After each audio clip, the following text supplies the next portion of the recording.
Alright, folks, welcome back. 皆さん、お帰りなさい。今日は294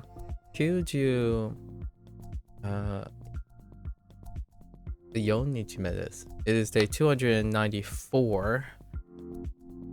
Alright.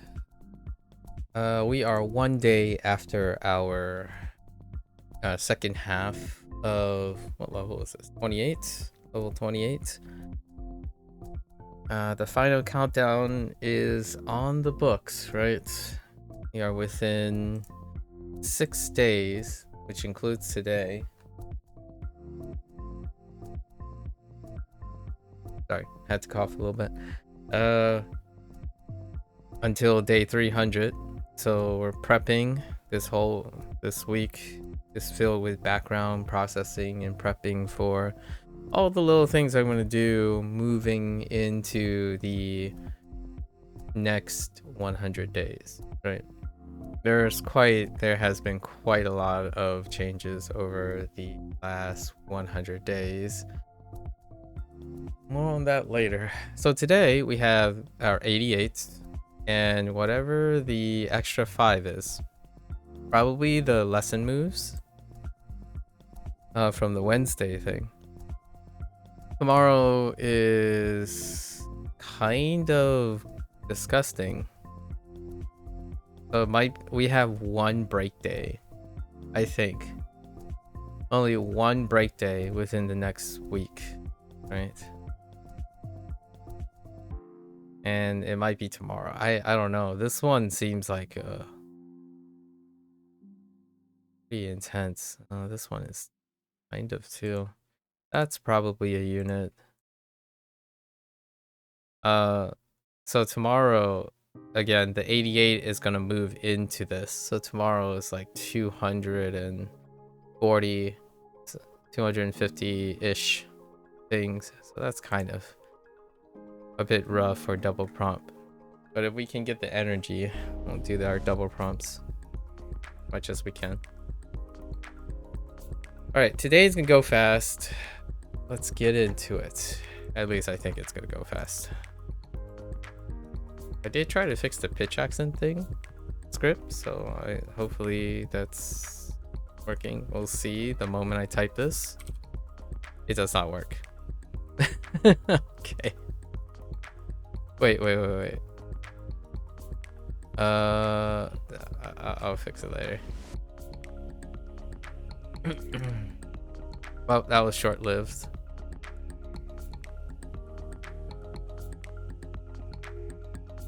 Shorty.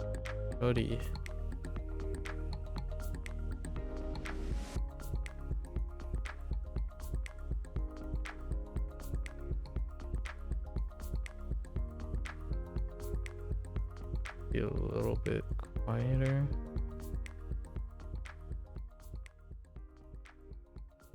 Oops.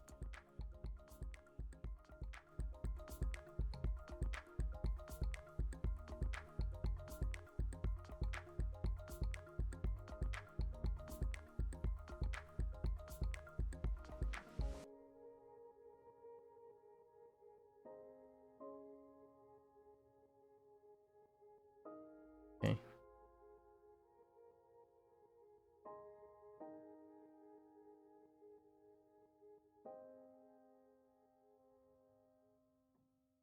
All right.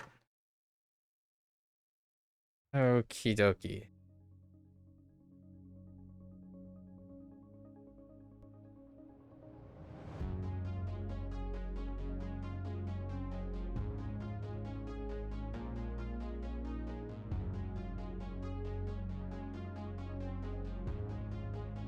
I know it's key, I think.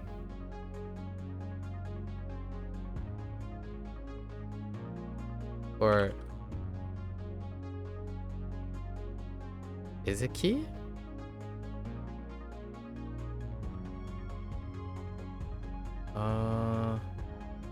Definitely Yo's in there.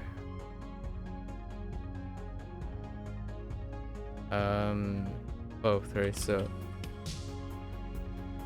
oh wait.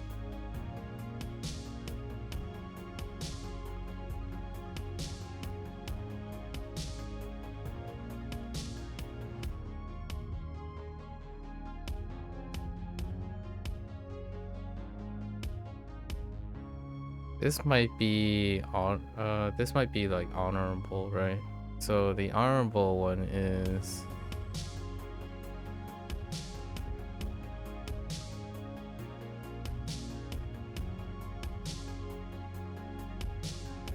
What? Isagi. Oh, Isagiyoi. Isagiyoi. This is probably the biggest challenge to my mnemonic. Yeah, this is probably the biggest challenge to the mnemonic system. Isagiyoi. It's honorable.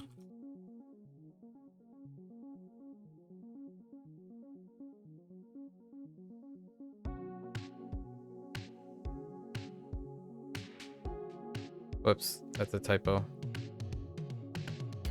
攻める Semeru.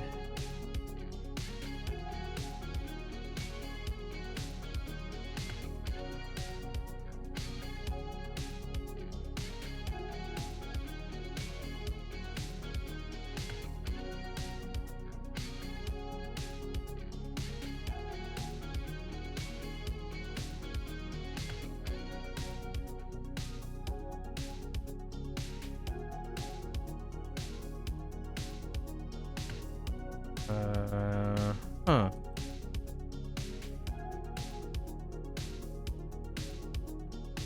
It's not.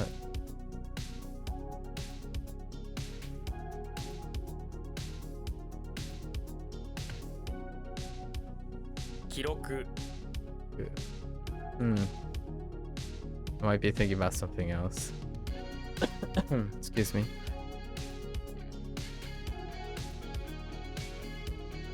衆議院 衆議院.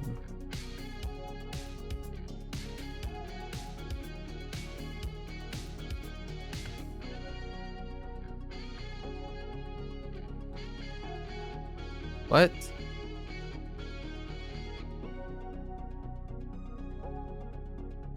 Oh, 憲法 Kenpo.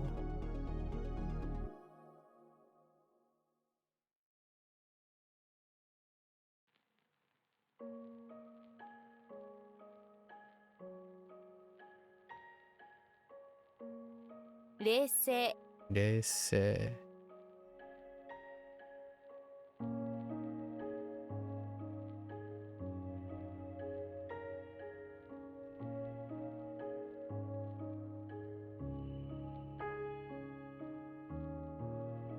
What do I do? Side. Oh. This isn't 横浜 Yokohama. Just kidding.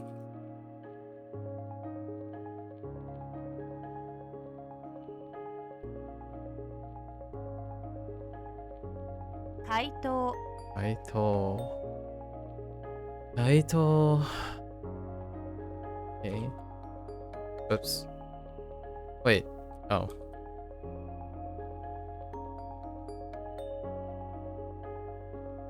Oh, wait. That's the other way. Other way. Untying.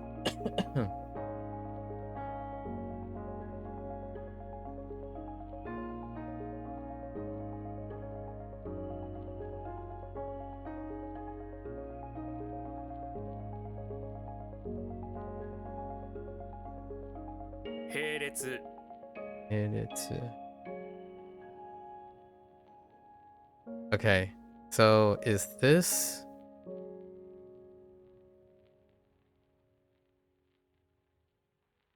Okay. 交易 Koichi.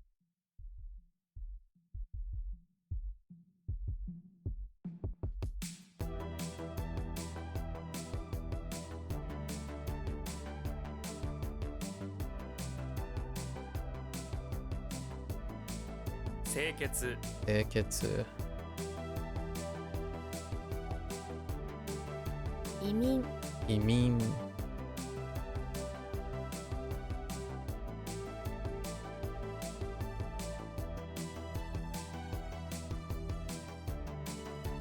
Oops.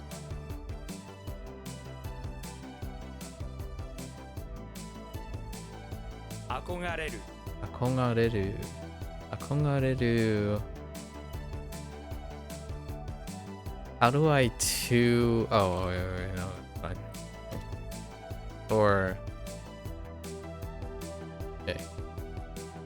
Or to yearn after. I say for instead of after.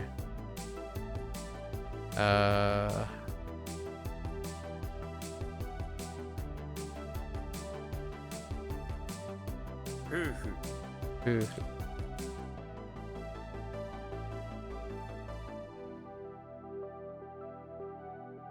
冷たい Etai.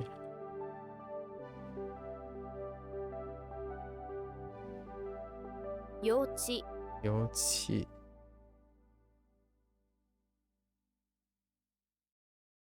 Okay, so this one is like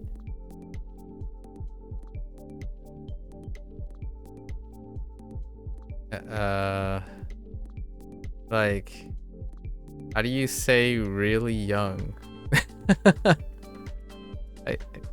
I'm having trouble what they're using for young. Maybe like a... Oh no. This might just be young. Or... I really don't like the words that they're using for this. I guess we could use age range. Maybe we'll just lock in an age range. That's a little bit more distinctive than choosing...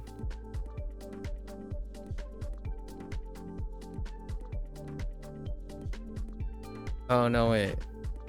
This might actually be the other thing, not the age thing. Probably like childish. Okay, so we gotta... Okay. So immature is still immature. Childish. Okay. We gotta separate these. They're kind of... They require some nuance. Yeah, and then this is... Actually, the English is harder than the Japanese. Yoji Yoji. Now, Yoji is the...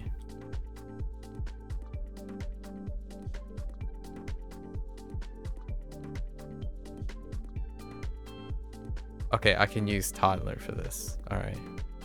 So, hold up. Okay. What's inconsistent about this is they keep referring to infancy instead of how they referred to it originally. So it's kind of a mix. Maybe not. Maybe I was referring to it differently. Oh, I was referring to childhood. Okay. All right. So this is the younger one, right? This is the younger one because of infancy. I'll go with that.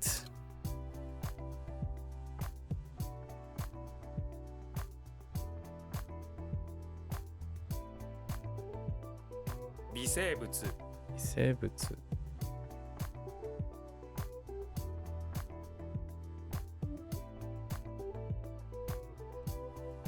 What the delicate life?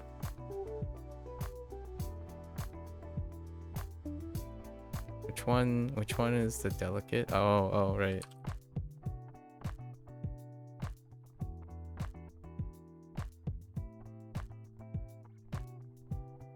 All right.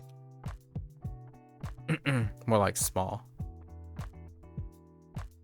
Tiny or meager.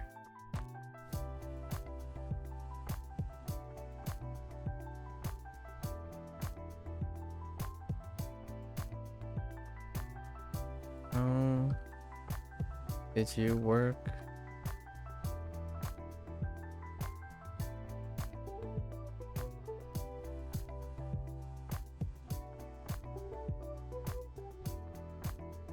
I'm drawing a blank.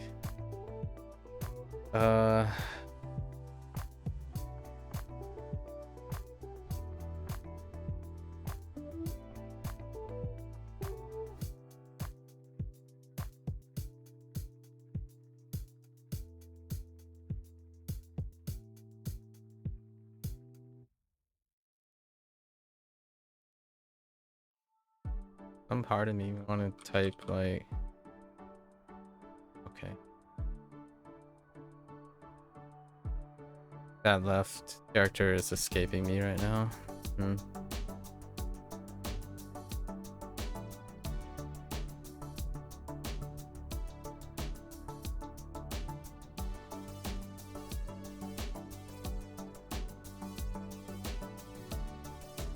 That's what I wanted to type. Let's.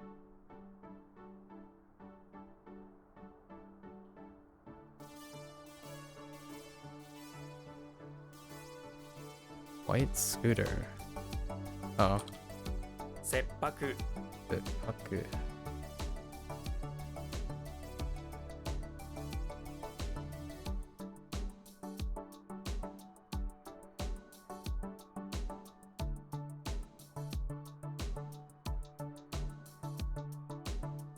移動 So.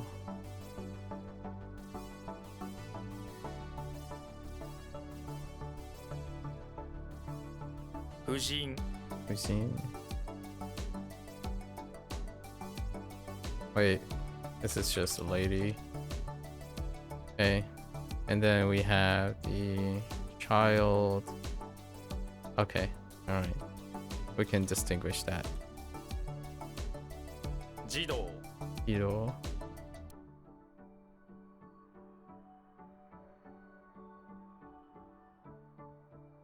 凍結 Togetsu. This is freezing.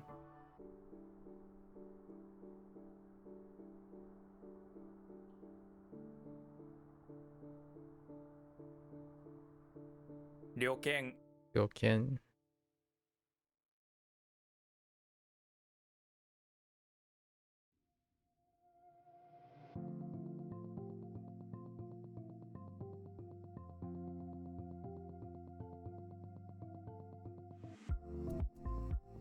How did that work? Special, right?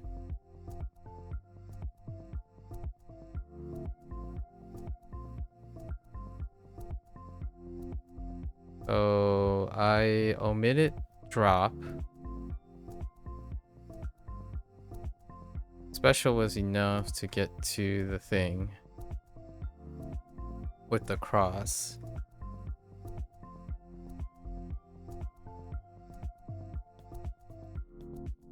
That was... Oh no, I did do the drop. So what is that? I see drop, special, hack, cross, exhibition.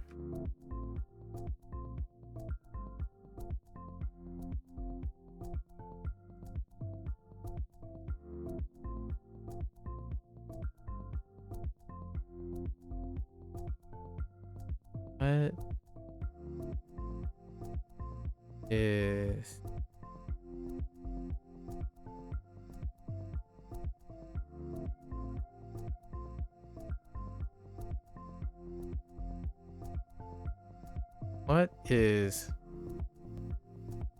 What is that? What is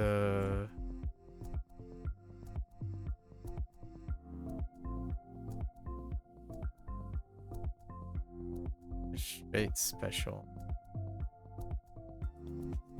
Was it N? In? Sen? Oh no wait, it might be 先行 Senko.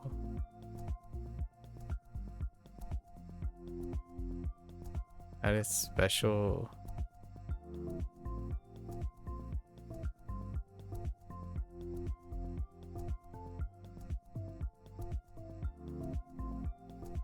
Yeah, specialty aggression. Yeah, I don't like aggression here.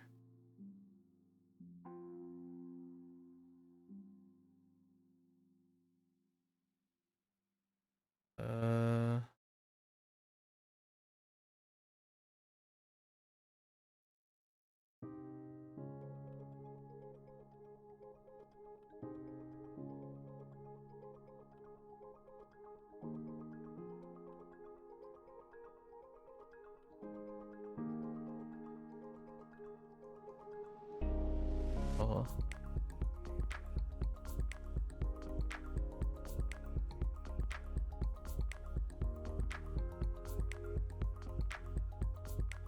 And I had to come back to this. Not.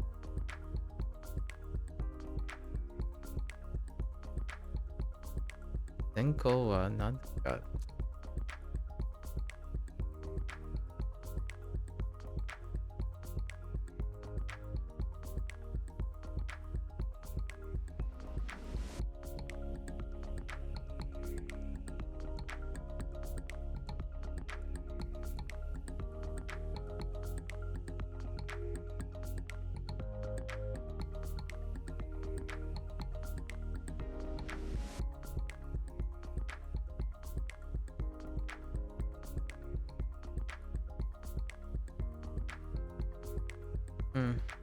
I don't know.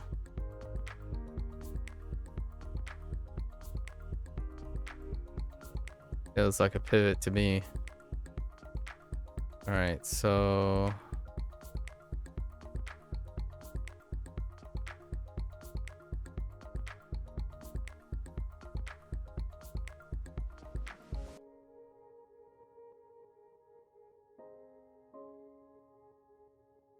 we have freeze.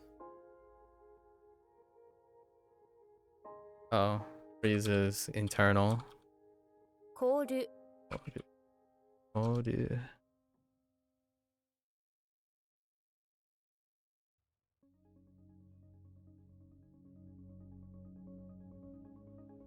Hmm.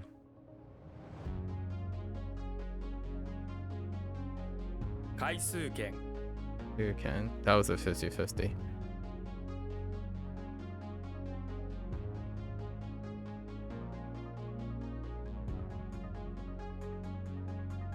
精神 Ish.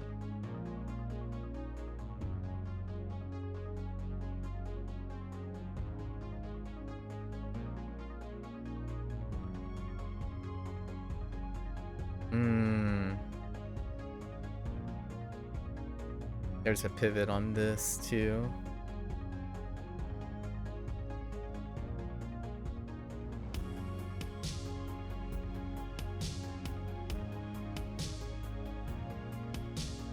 Perhaps writing semantical combinations is a good way to add to the consistency of the vocabulary.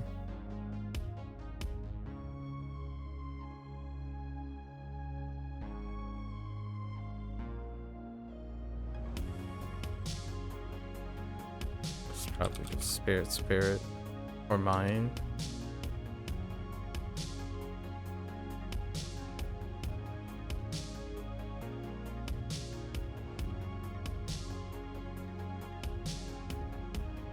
Lokuon Huon.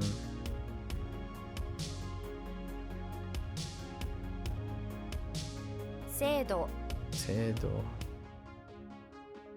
Oh, this is a pivot too.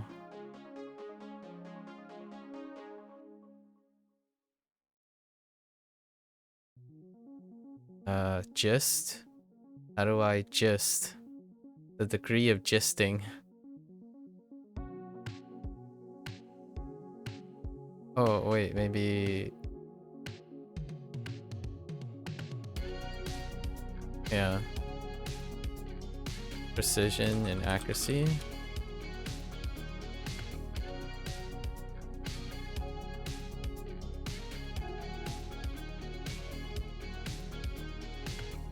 Oh no, to get angry.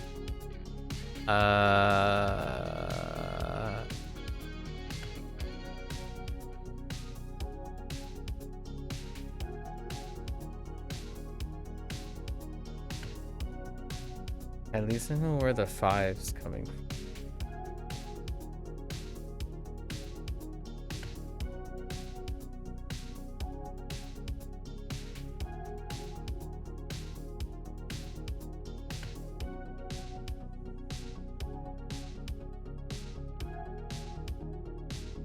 I have to come back to this. Did I weed?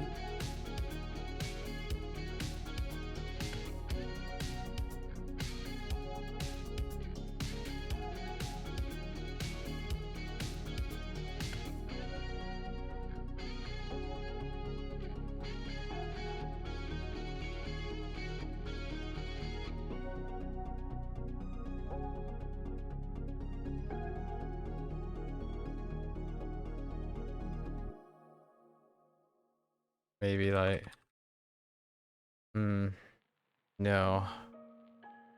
Thought that was, yeah, potentially. Oh, that's irritate.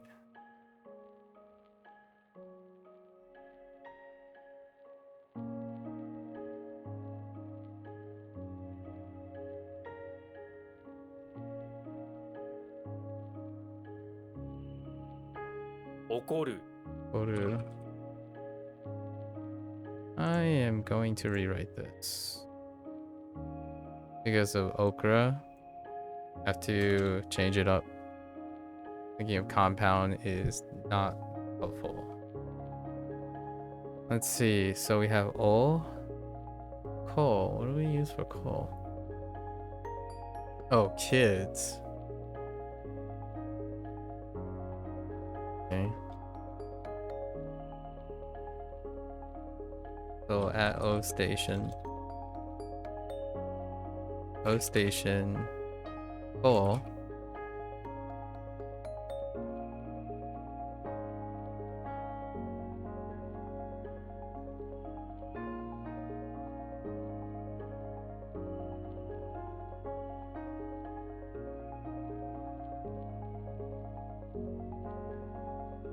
That's it. Get angry.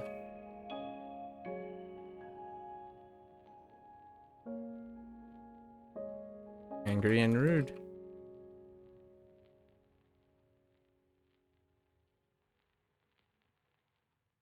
Okay. Wait. We could add dole. Because I do see dole.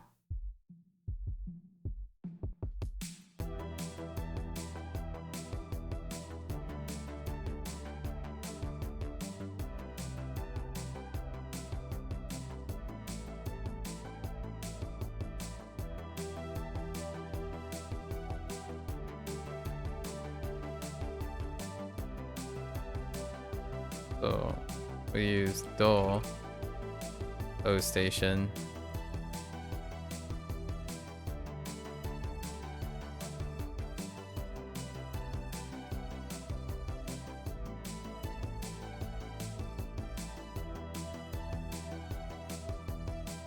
Okay.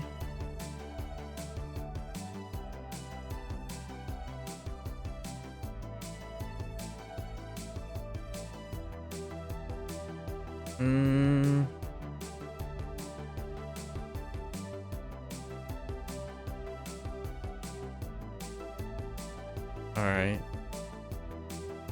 So we have hay. I don't think I used spikes for these standalones. I need to use some of the radicals. So this deals with hay. Let's put out some ordinary hay. Some normal animals. What does that mean? Yeah, so I gotta add radicals. I think minimally I need to incorporate 2 or 3 things that are pre-existing.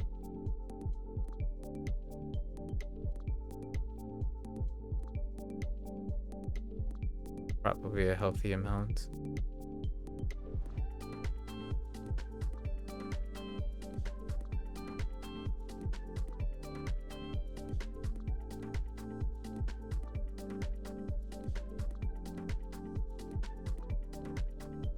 So this one would be, oh, this one's trouble, right?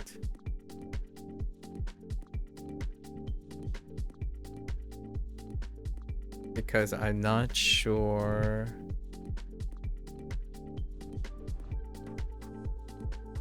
That's Nami. yeah.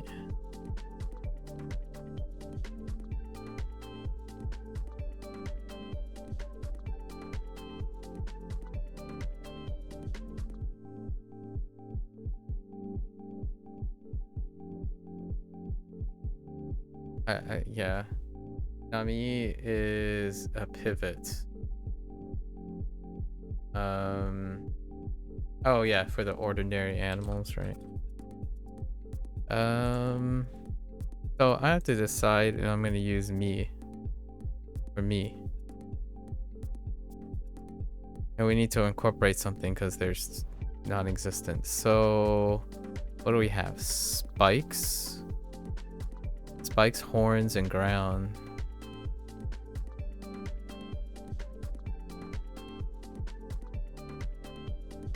Okay.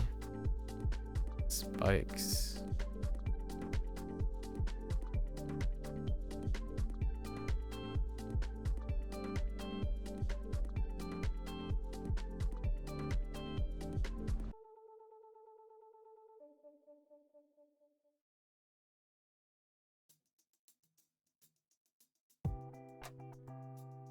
Okay.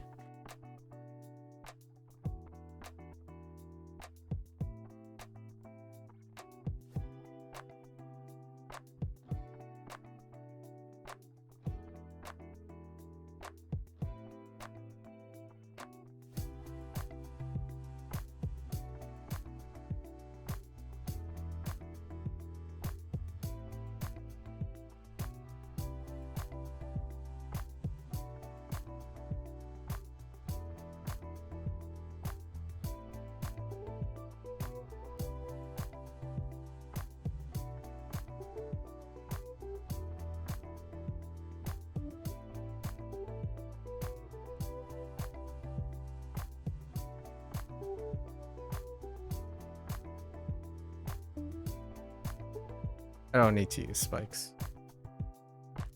Okay.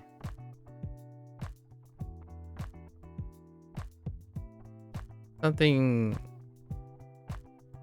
maybe omitting parts of the character isn't the greatest idea, because then I might get stuck on them and look for something that isn't there. To think about that. I might be cutting too many corners here.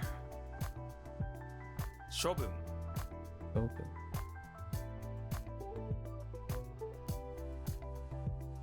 This is to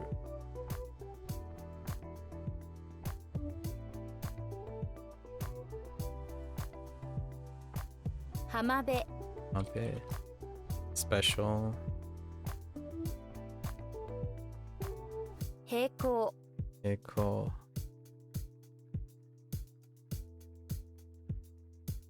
Oh, this is to. Oh, this is in parallel. The other one was just parallel.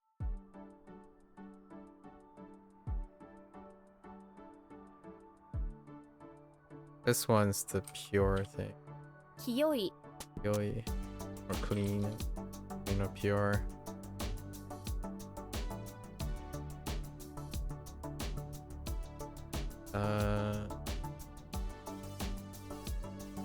Reverse.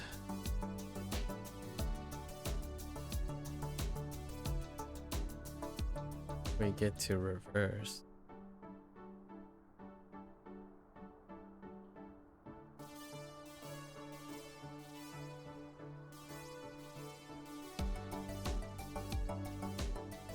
Like drop. Kind of omit the drop too, which is not that great.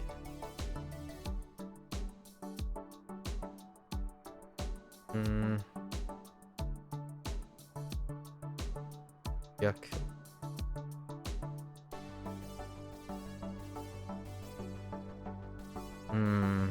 Okay.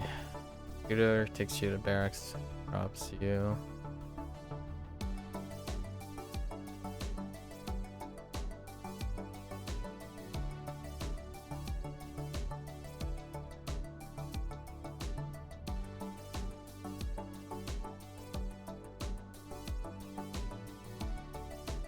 Okay. So we have Scooter. I guess. Doesn't have to be someone else. Scooter. Barracks. Drop.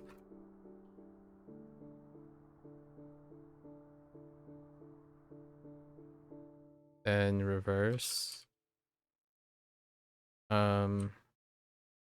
Drop. Gaku. Or Yaku.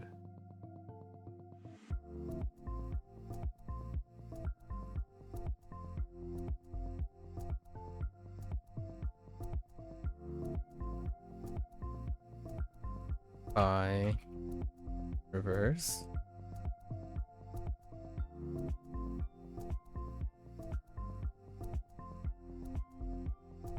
Oh, no, wait.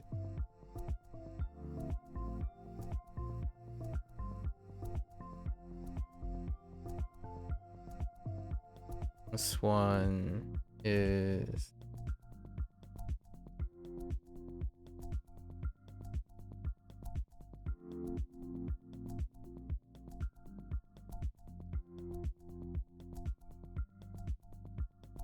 Boo goes.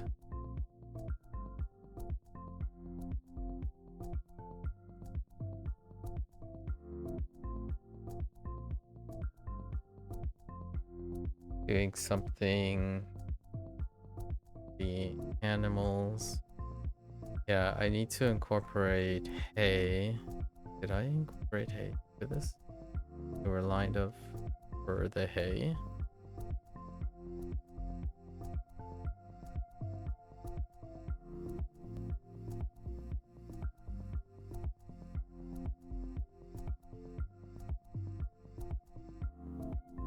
So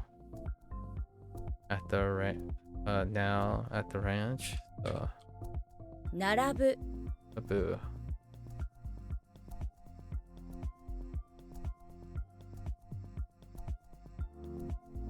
Hmm.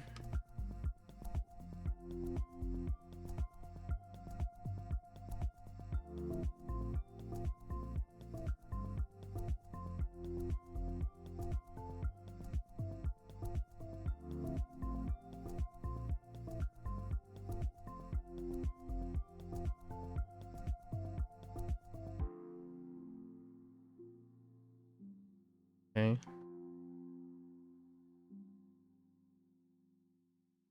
沼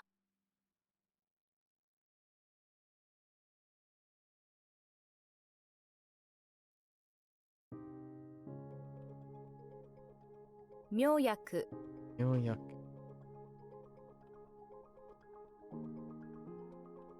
程度 程度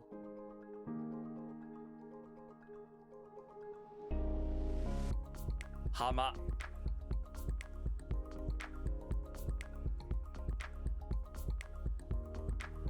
車庫 車庫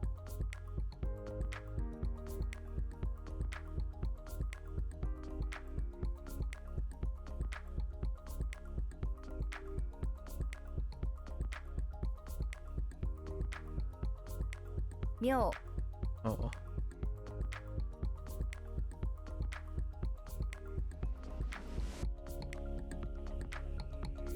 沼地 Imachi.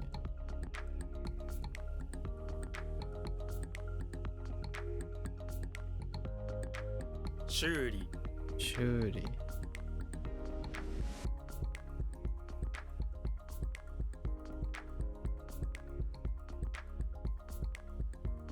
No, this is major. Oh, no, wait.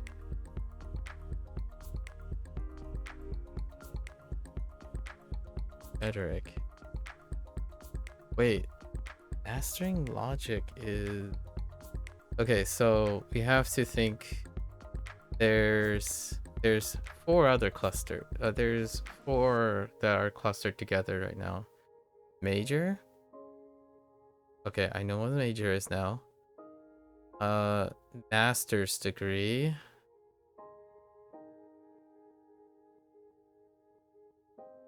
Which is not this.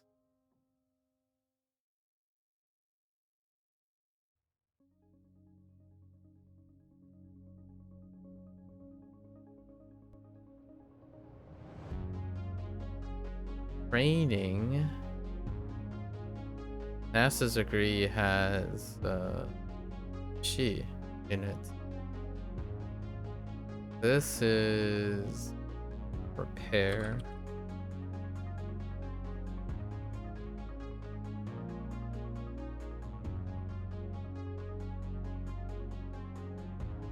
Shujikaku Yujikaku.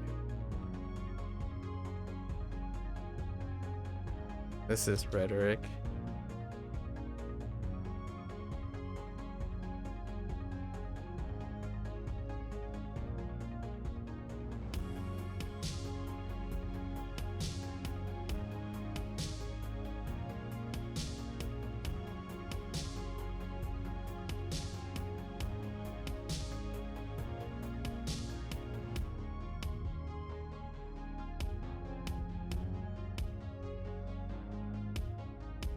So Geki attacked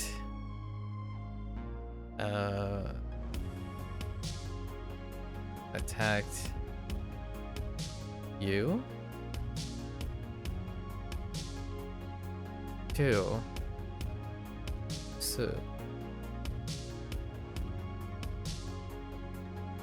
right.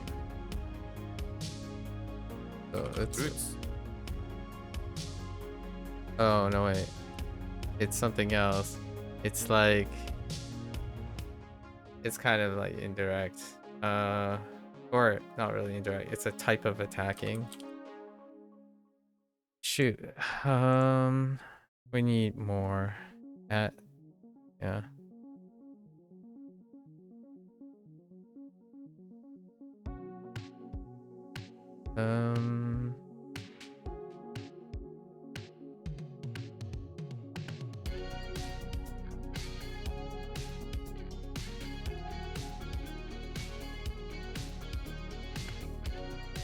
Our weapon.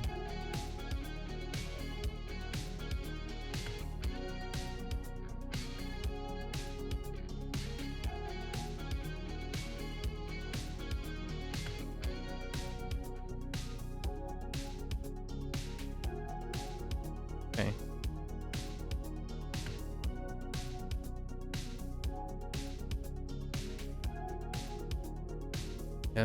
This stays the same, I think. タイ Hey.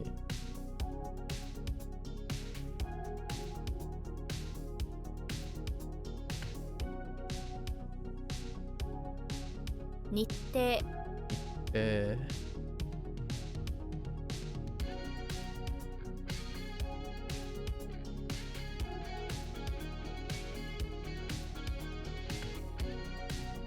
大衆来週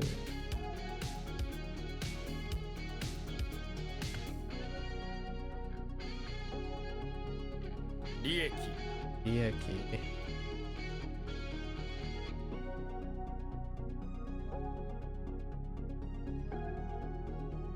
家庭家庭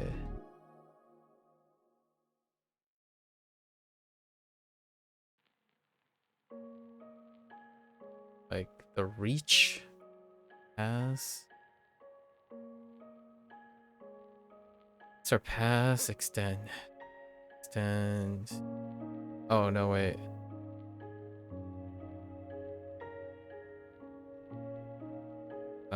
the process shift ooh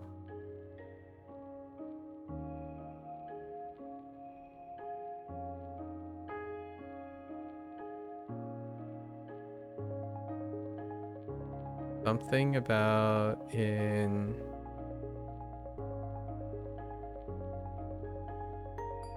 eagle no, okay so I needed the eagle somewhere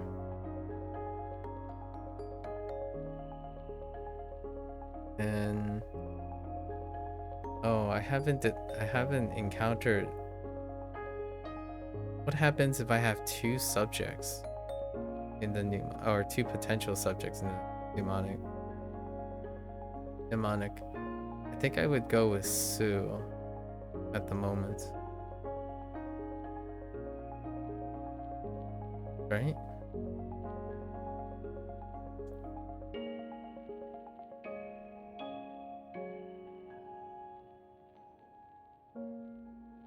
So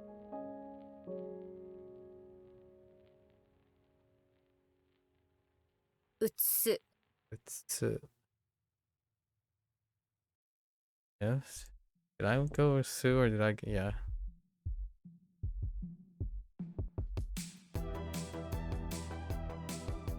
Oh, to give you two things. Okay. I didn't incorporate the E. So I should at least incorporate the eagle.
Dang it.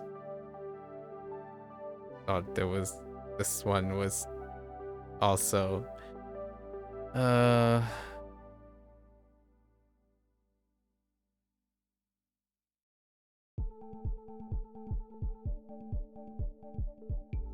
so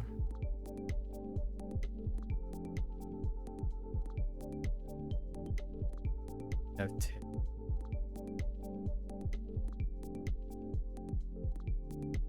Yeah, this requires more.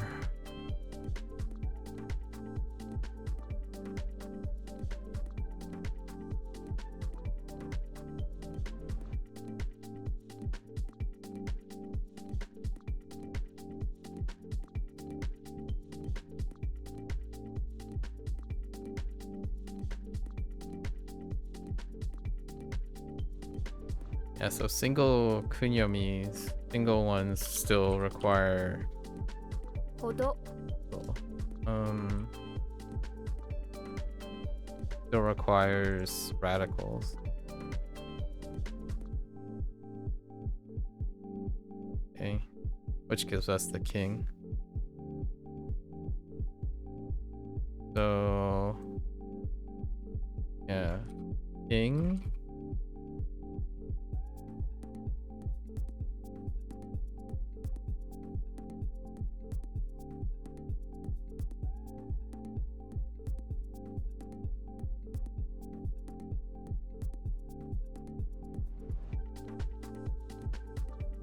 Although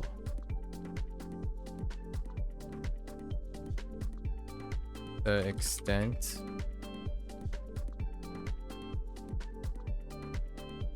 of whole grains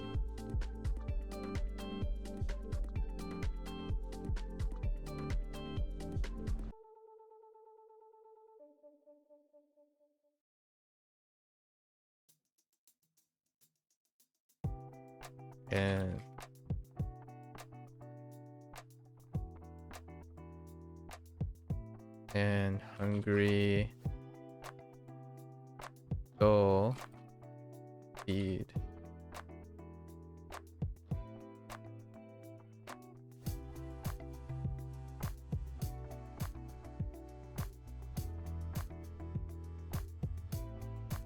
Okay. 牽制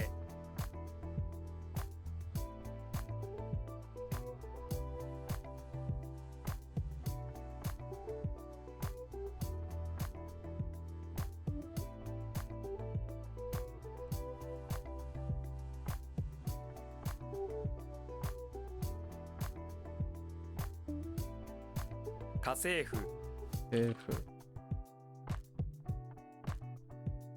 oh wait, Hasefu.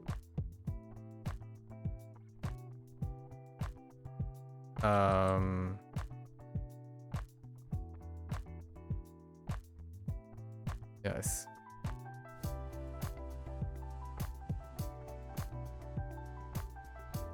不潔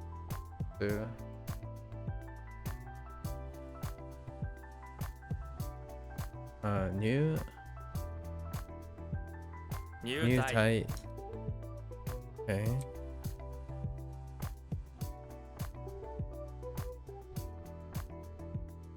国国益益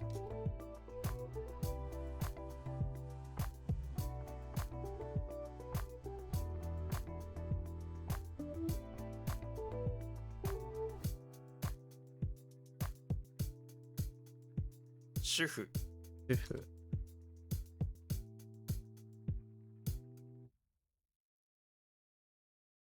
What? Oh, 軍隊 軍隊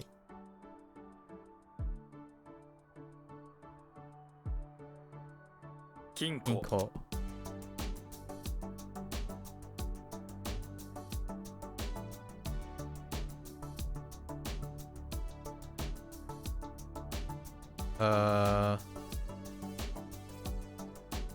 How do you Like, oh, yes.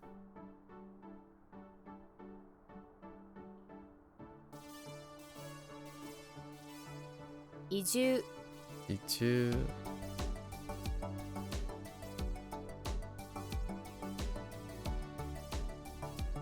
Shift, I guess that's the other.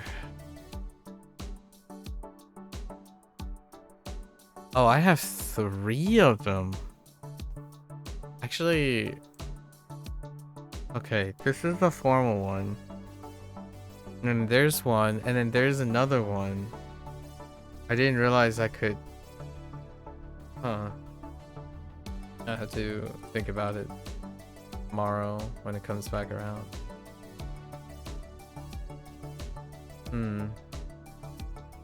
Interesting.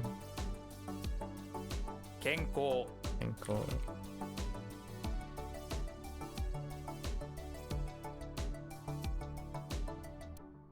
Whoops. 研修 Shoot.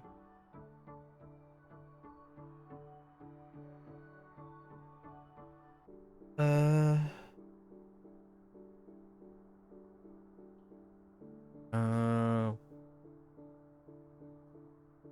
build mastering. Oh, wait. No. Yes. No. Into.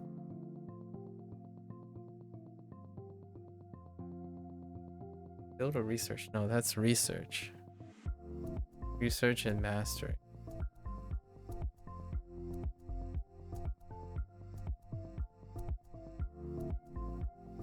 Did I type practice or did I type training?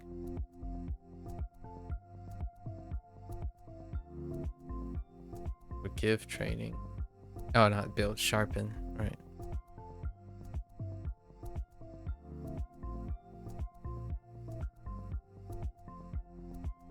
Leitouko.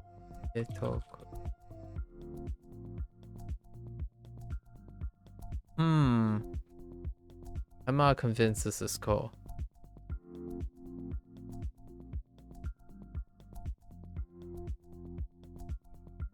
So something about okay, cool. In the car.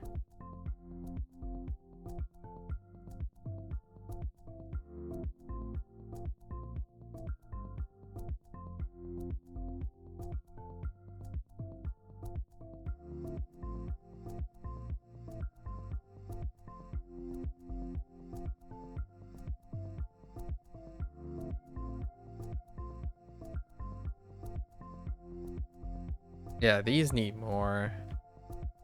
I need to use the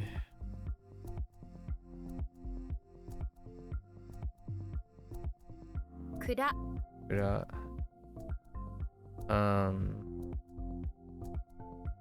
Oh no, wait, it's not storage. I'm doing.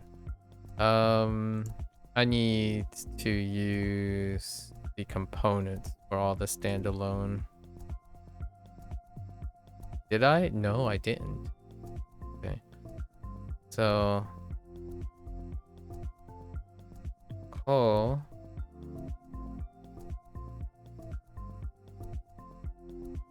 Or R.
Okay, so now I think I need to connect adjectives or modifiers to the keywords.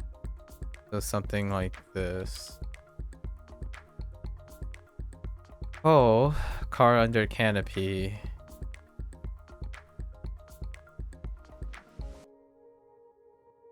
Next door storehouse. Cookies from ranch. Eat.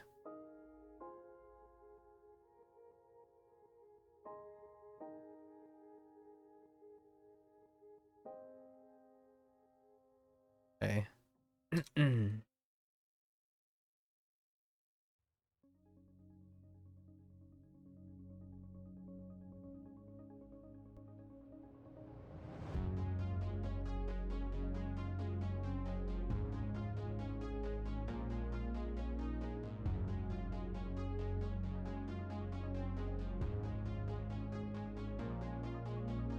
I only remember the solo part. Oh no. Cook. Uh.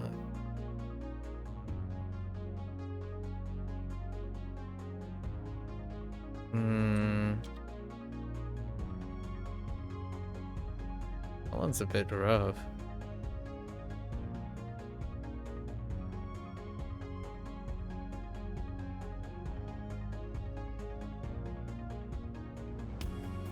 Second headache. I think this is the one where we have the onyomi or head. Or no, it's not double kun.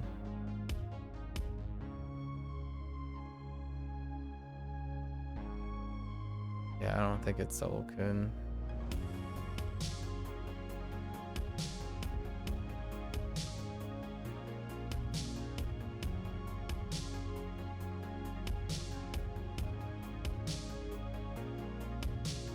Zutsu.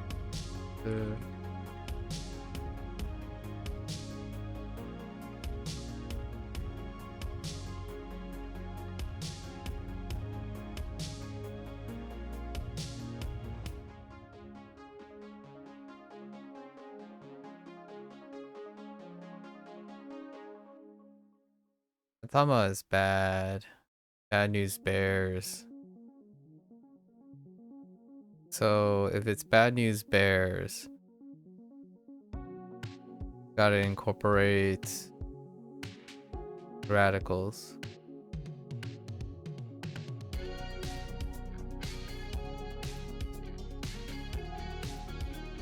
Let's go back and work on Atama.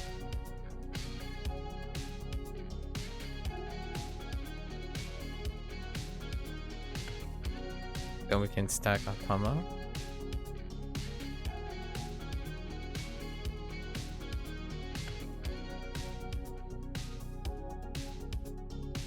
I mean, Atomic's pretty good.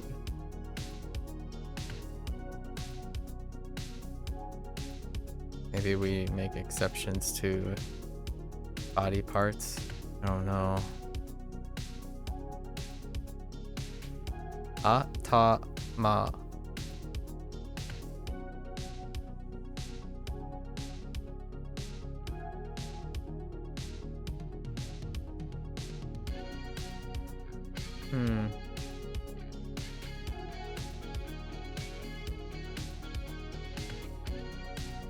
Keep true. So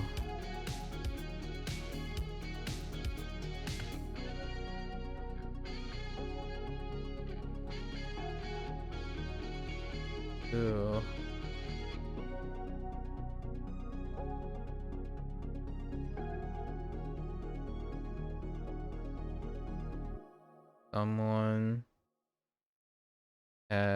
Someone zoo.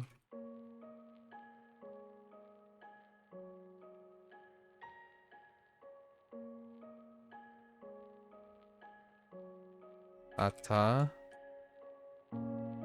Uma.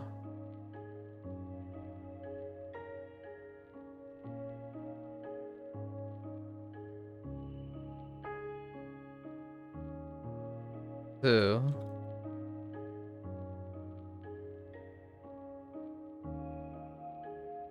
Oh.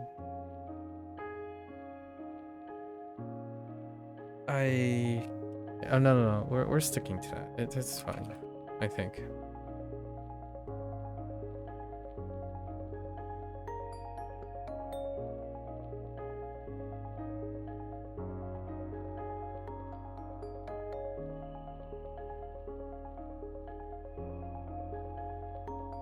I think my shorthand is getting a little carried away.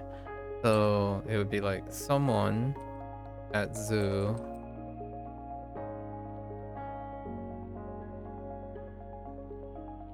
ata umatsu gave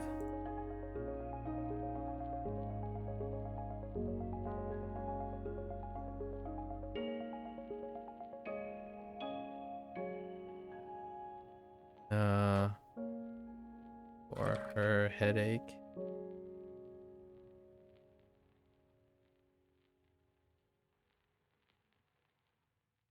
Okay.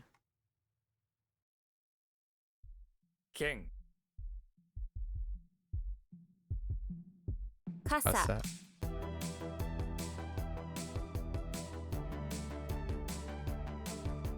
傘立て Asatate.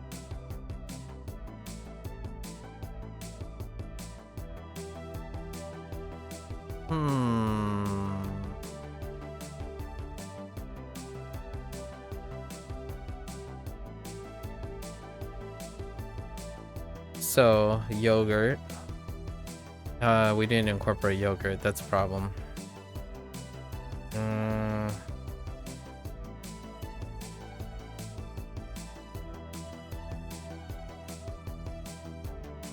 This osanai, 幼い which is kind of like the other one.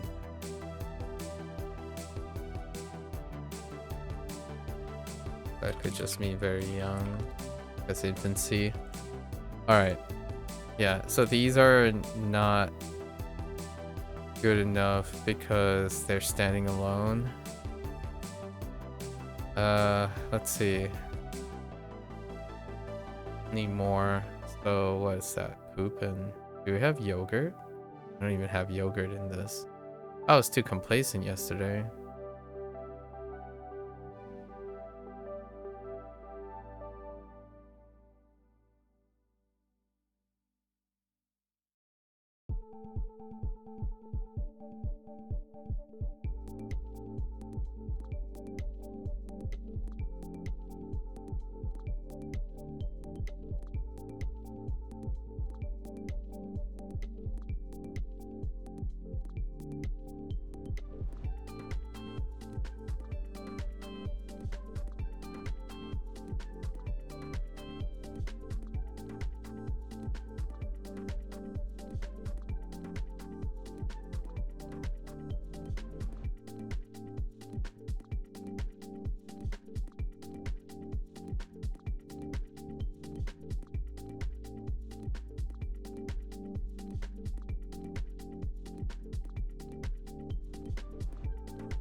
Okay.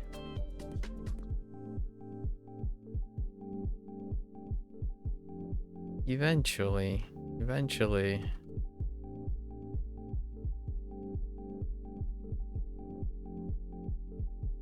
What in...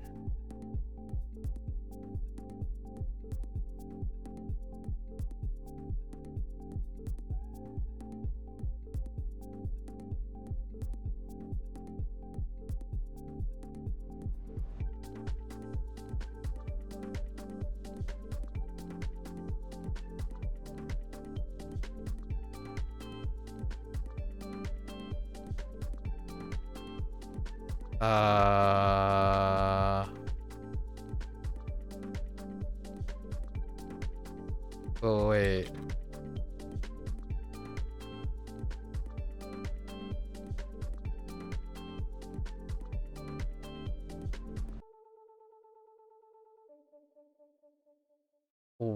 Oof.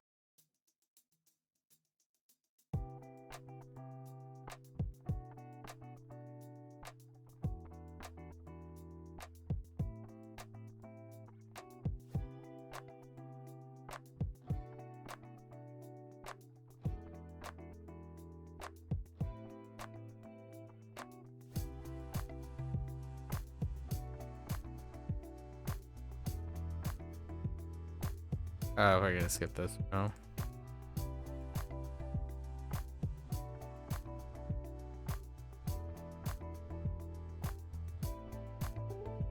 進撃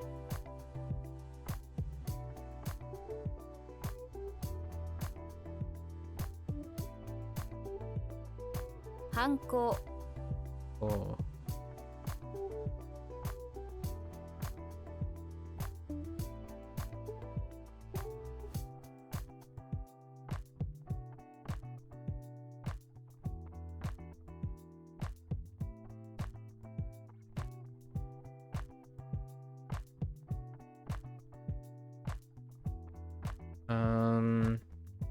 I think makes me want to say, dang.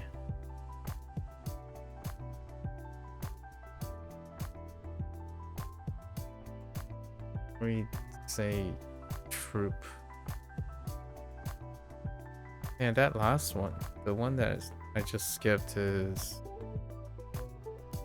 a complete blank. Or not really a complete blank, but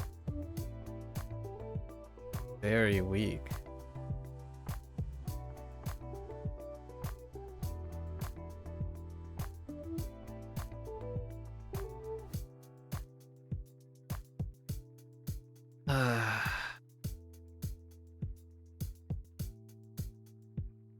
It's definitely tall. Oh, wait.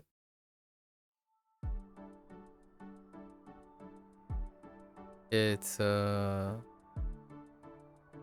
Toroku, no? Register? Or registration?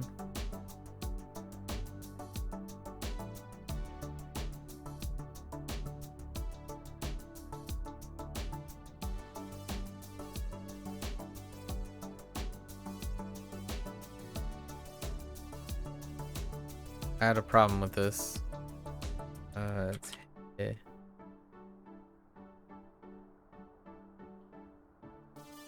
兵隊 Hitai. And this is just referring to a soldier. Whoops.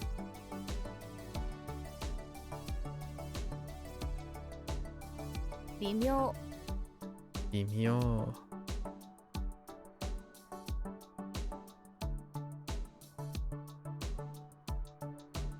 Delicate and peculiar.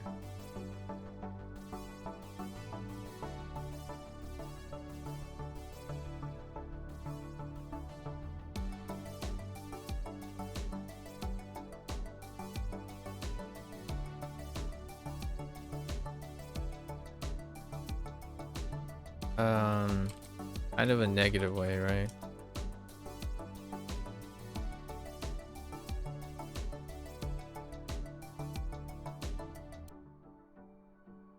Yonen 時代 And Jidai.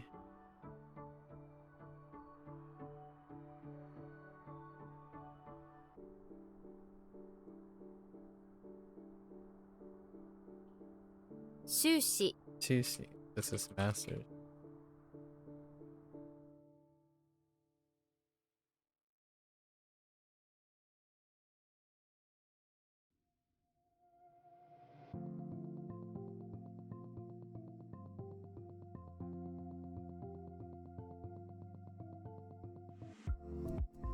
Toshi She.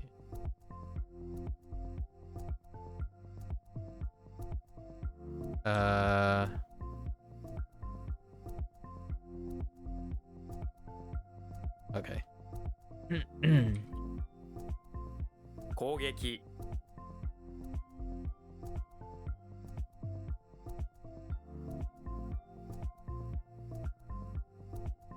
What? Oh. Wait.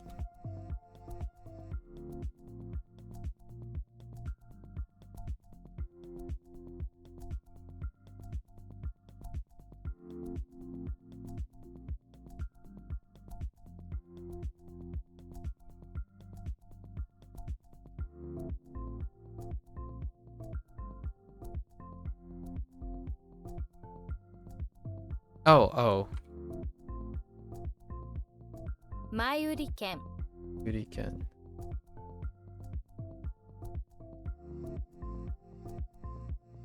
有益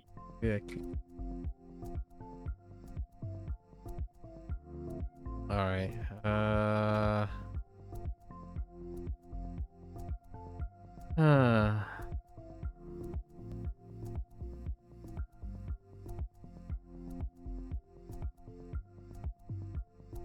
就業 Yo. Okay.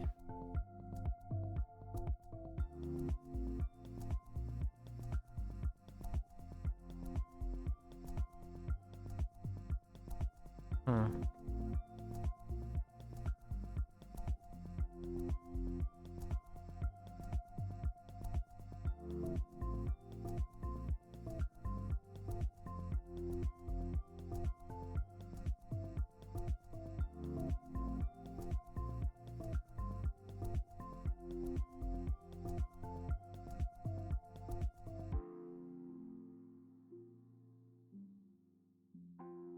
Specialty.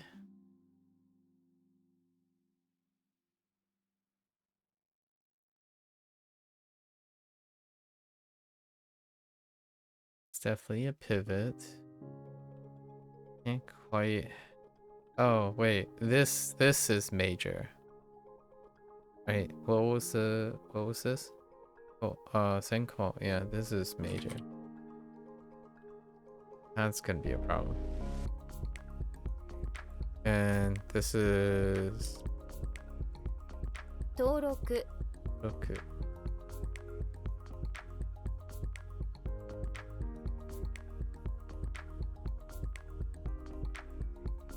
What did I say it was? I could have sworn I just had it. Registration. Actually, Doku. Isn't Doku the...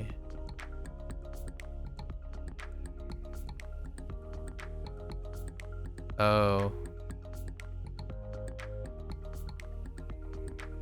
Right. This is the Doku. Okay.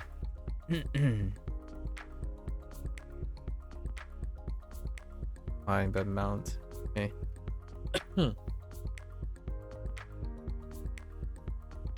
Ugh. 242 items tomorrow. Unless I start early.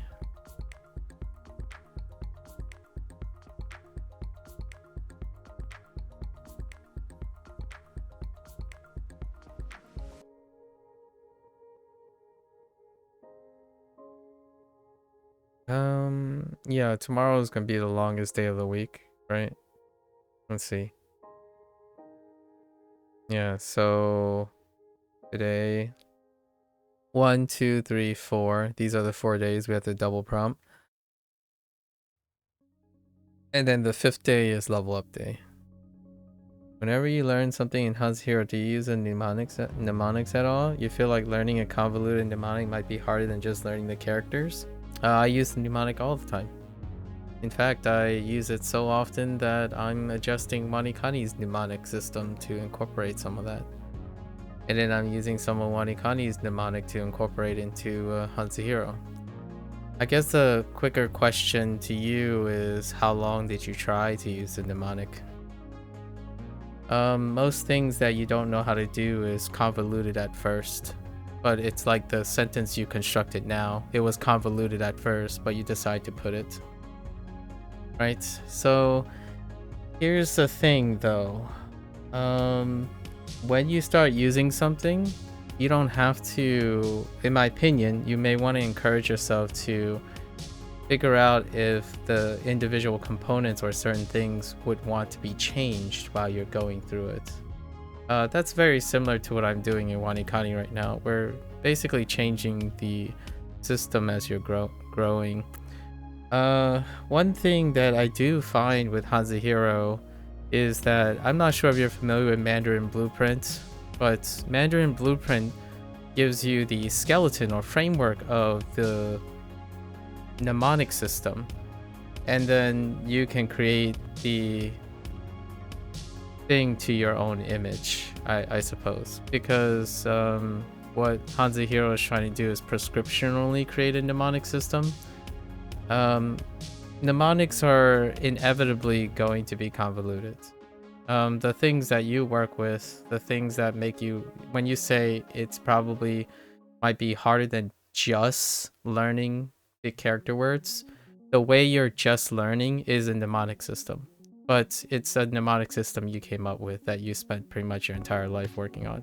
So adjusting a new one will inevitably be convoluted. And I think to go even further than that, it's even more convoluted if it's different from what you're doing. Their thought process was just that it would be worth it to use Hanzuhiro Mandarin Blueprint when you could just grind in HSK Anki deck. That was the calculation we're making. When you're just grinding in HSK Anki deck, you are using a mnemonic system. It just happens that you don't have to learn a new mnemonic system. The way you're creating connections and associations by memorization, at least I like to think you're not using raw rote memory for these things. The question for you is, it's only worth it if you like the system. If you don't want to learn a new system, then no, it will never be worth it. The intent is you either do it because you know it's going to be worth learning something, or you can continue to memorize things. I kind of talked about this yesterday when someone was talking about collecting data, and it's a pretty good opportunity. So right now, I would think if you're gonna do your Anki stuff, right? In my opinion, this is my opinion. You have, like, if I'm trying to predict what you're weighing. So on the one side, you're data collecting. So the data collecting side, you don't have to develop a new system. So no new system. No new system. So you're using whatever system you have, which is the existing system.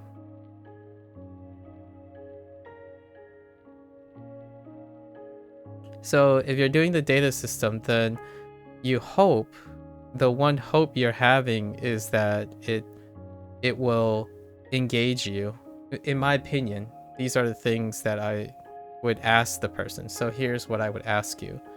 The hopes that I would have for talking to someone is that, do you believe your current system will engage you for the entire length of acquiring the Hanzi? I know that's a little bit tough to think about, but when you have no intent to create a system, imagine doing the same thing until you acquire all the Hanzi. The second thing I would ask you is, do you believe your current system has scaling? As in, right now when you're speaking English, what is your vocabulary base like? Is it like 30,000? Is it 150,000? Because right now, this is where I would say I'm at, 150,000-ish. But the thing is, I only use like 40,000 of those words on an average basis. So you can ask yourself like, how extensive do you want your scaling? Because scaling is different from engagement and use.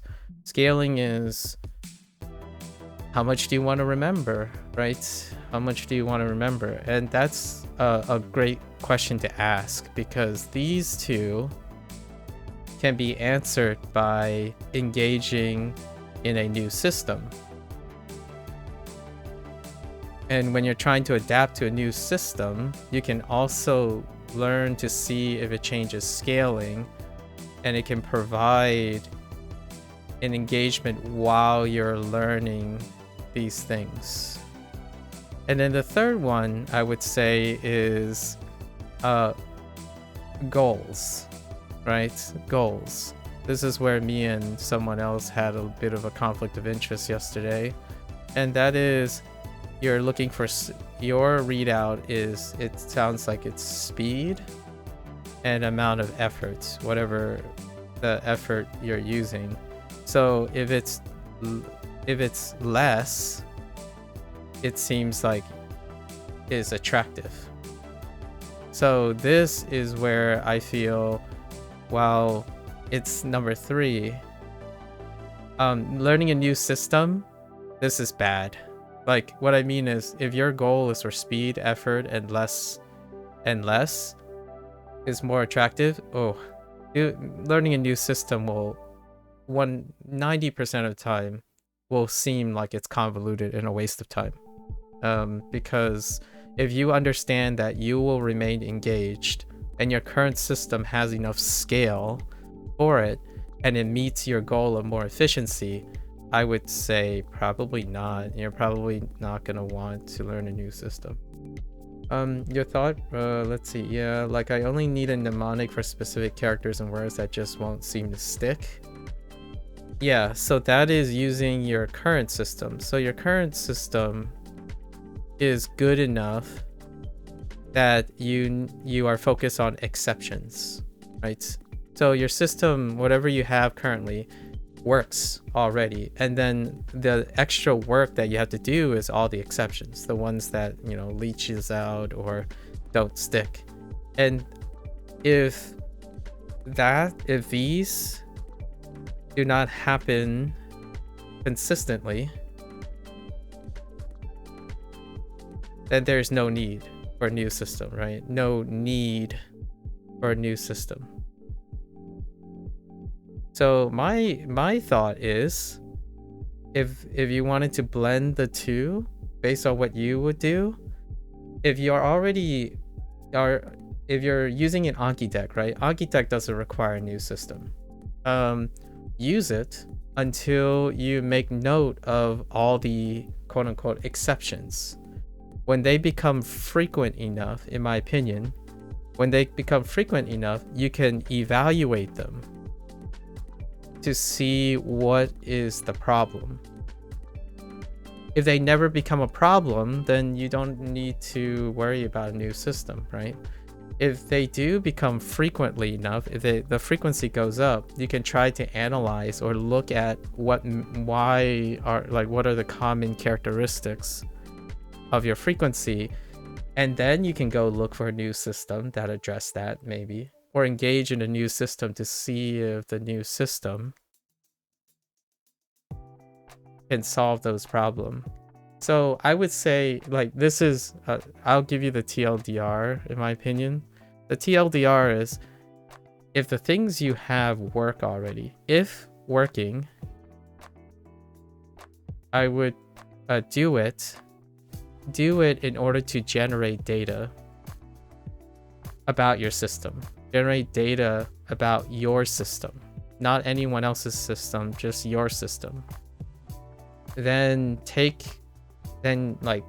record all these things. And then if something falls through and you're telling yourself, oh, it's okay, like, I like it, it's acceptable, you can use your effort and make the exceptions. If it's consistently a problem, eventually a lot of times a pattern shows up, and that you can go and start, browsing for and trying different new systems, right? The alternative is, if you're asking me, like, I'll give you a contrasting thing for me. When I learn a new skill, if I'm learning a new skill, I tend to learn a new system, and because I'm more interested in the system, I like learning new ways to learn. So I'm a collector of some sorts. I collect methods. So you can also enter your mindset if you're thinking about a different mindset to make it feel like you're learning something. If you start Hanza Hero, what you're learning is Japanese and a new system. These are two different things. So if you want to say, like, oh yeah, I want to learn new ways to learn, technically you're doing two things. But if your goal, not Japanese, Chinese, sorry, my bad. Chinese, if your goal is only to collect data for Chinese, you have to ask yourself those questions. Like, you don't need to use Hanzahiro for its system. And since you have to pay for it, right? Anki replaces that. So you don't really need to pay for Hanzahiro at all. What Hanzahiro is actually offering is the system. So if that is not an incentive, in my opinion, rationally, no need for the system. You can use Anki. Absolutely. That is a great way to go about it. So I probably test the waters to see if you have any errors that are inconsistent that makes you feel eventually when an error comes up enough when you're doing something, it might push you to go and explore new ways of learning, right? Otherwise, getting the information in, I feel like if I had to put myself in your shoes, you'll never be satisfied by learning a new system because it doesn't take you closer to your goal. You just wanted to know if Hanzahiro is worth it because Anki isn't enough in the end. Oh, it isn't. Interesting. I see. So you kind of have your answer on your own. If it isn't enough, then oftentimes, in my opinion, engaging in a new way of learning can inspire something. Oh, in case. In case it's not enough, you have to start somewhere, right? So thinking about all your possibilities, you gotta start gaining experience. Not cause. Okay. Yes. I see that. Thanks. Well, it's not about in case in this case then. Like, I'm not talking about in case. It's more like you have to do to know. You can prepare it. I mean, if you're refractory, what I can tell you is Hanzahiro is not Anki, right? So one way you can look at it is if you're worried about in case, it's a different mindset. The mindset for in case is how many points of failure? How many points of failure do you want? And what I mean is points of failure is not a bad thing. So if you're using Hanzahiro and Anki at the same time, you have 2 points of failure. Or you could say it in a different way. You have not 2 points of failure, sorry, not points of failure, but points of redundancy is a better way to look at this. Sorry, that's a little negative. Points of redundancy. Now, the trade-off for having more points of redundancy is that you're going to be split. So if your progress, if how fast you want to move things, right, go down to increase the number of redundancy, then my question to you is you have to ask yourself, are you going fast enough? Because it seems like speed is kind of something that is part of your criteria. Or is it the security that at least one of them can work or both of them can work? So you're not focused on the idea that you're getting more progress by combining them, in my opinion. You're asking yourself, what happens in case one fails? So if you're all in on one thing, this is the singular point of failure. You have no redundancies to recover from it.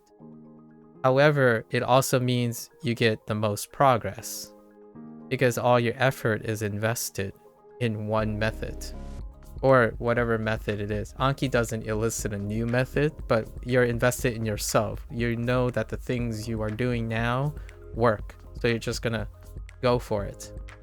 And then if it happens, right, you're constantly talking about in case it happens, then yes, there will be a reset on something. Plus doing both would give you more time to study, which you really like. That means if you're saying it gives you more time, right, more time to study, that means you are moving quick enough. Your idea, in my opinion, is that you can sacrifice the speed of progress for some redundancy, because there's some security. And redundancy, hear me out, redundancy is in a way dealing with memory, right? When you forget something, it also means that there's less redundancy.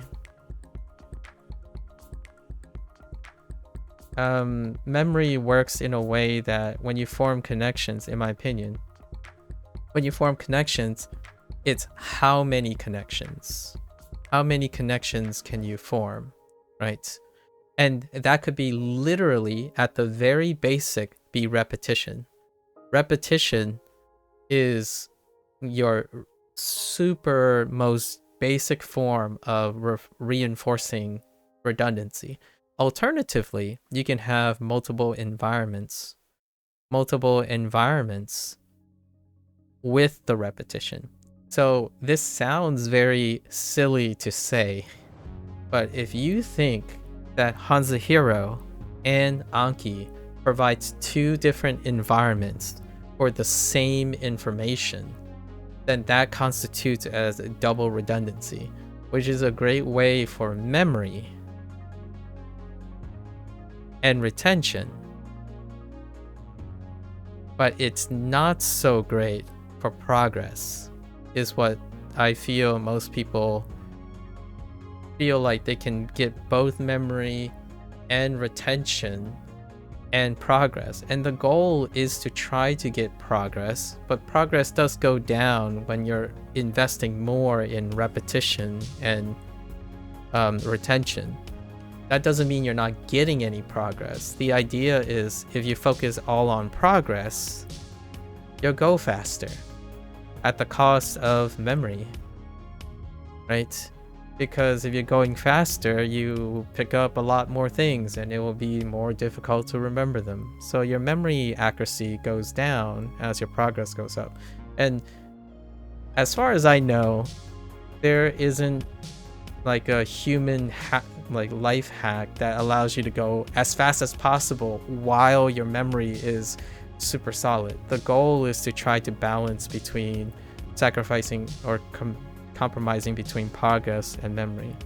And I think a great way to do it is test how fast you can go with one thing. How fast can you go, right? And then when you go too fast, you'll know when your memory can't keep up, right? And that's what SRS does, right? That's what the SRS thing in Anki. So if you push yourself as hard as you can, and suddenly your accuracy drops, right? Your accuracy drops. You ask yourself, where would you say when you have a problem? There's no number. For me, I'll tell you what my number is. My number is 90%.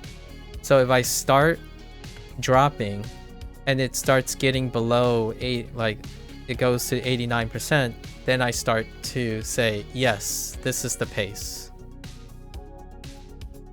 So I stay with this pace and I ask myself, can I improve it?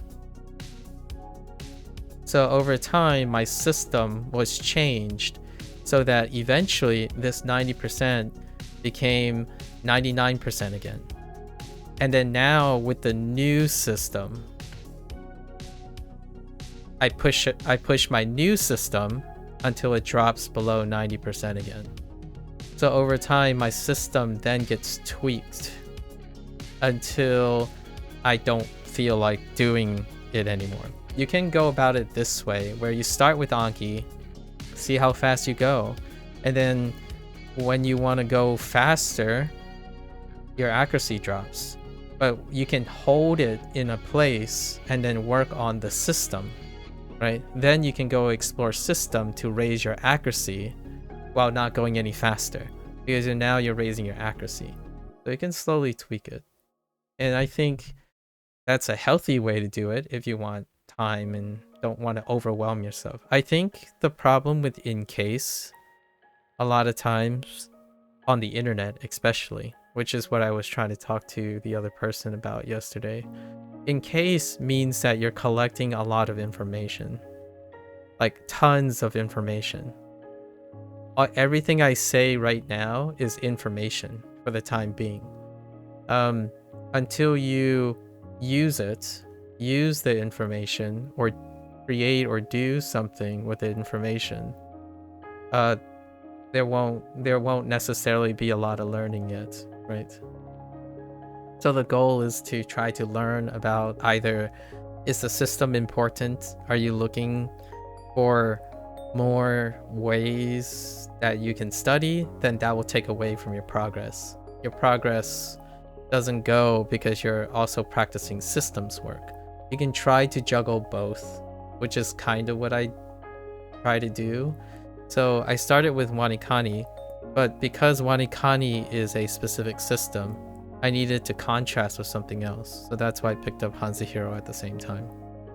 And then the year before, I actually used Duolingo.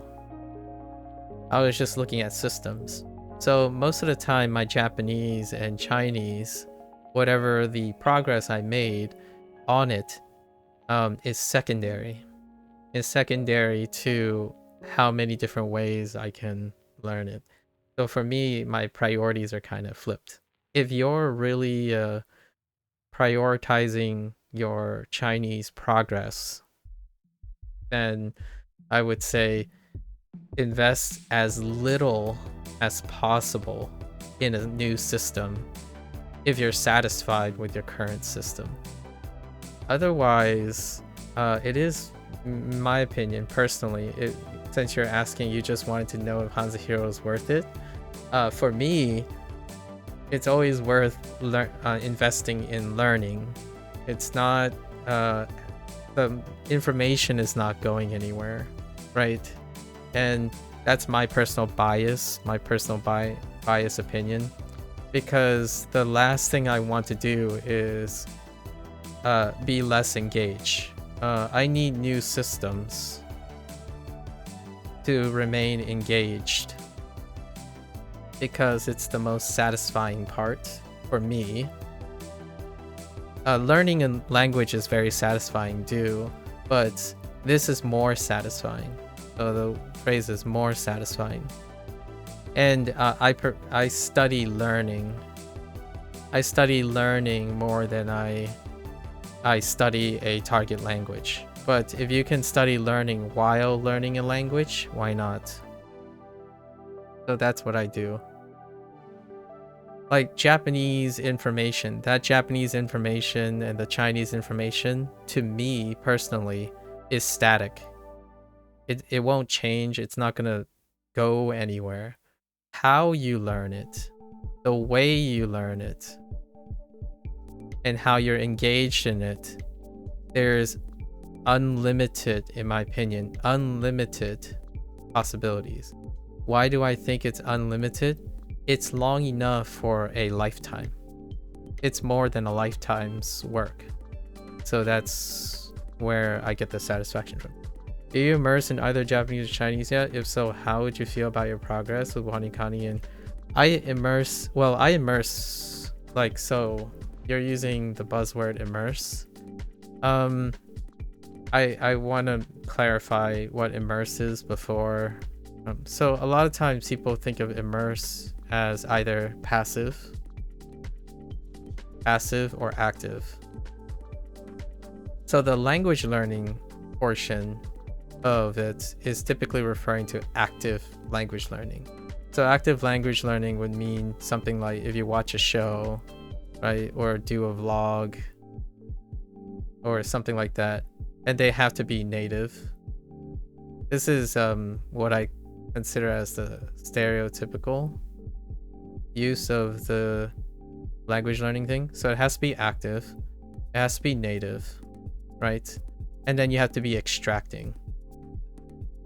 You have to be extracting because it's active, and then it has to be extracting, and like there has to be input from it. And then there's passive immersion, which some people might confuse this with the language learning style initially when they begin, which is you listen and then exposure. You listen, watch, and that exposure, the mere exposure to the content, will help you intuit like Japanese or Chinese, right? The alternative is there's an additional to this, and when you're exposing, when you're listening and watching, there's a reinforcement, which is through repetition or basic repetition. So basically something you learned, when you immerse passively, if it comes up, then it will passively remind you of what you already learned. That's the two things, right? And I'm going to tell you that I do 0% active immersion. I do 100% passive immersion. And then of this, it takes up like 15% of my time.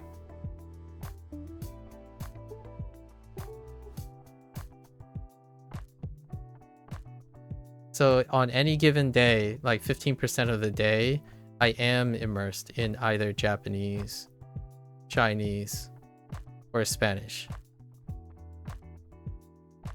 And I have been immersing passively in my life since I was 5 years old.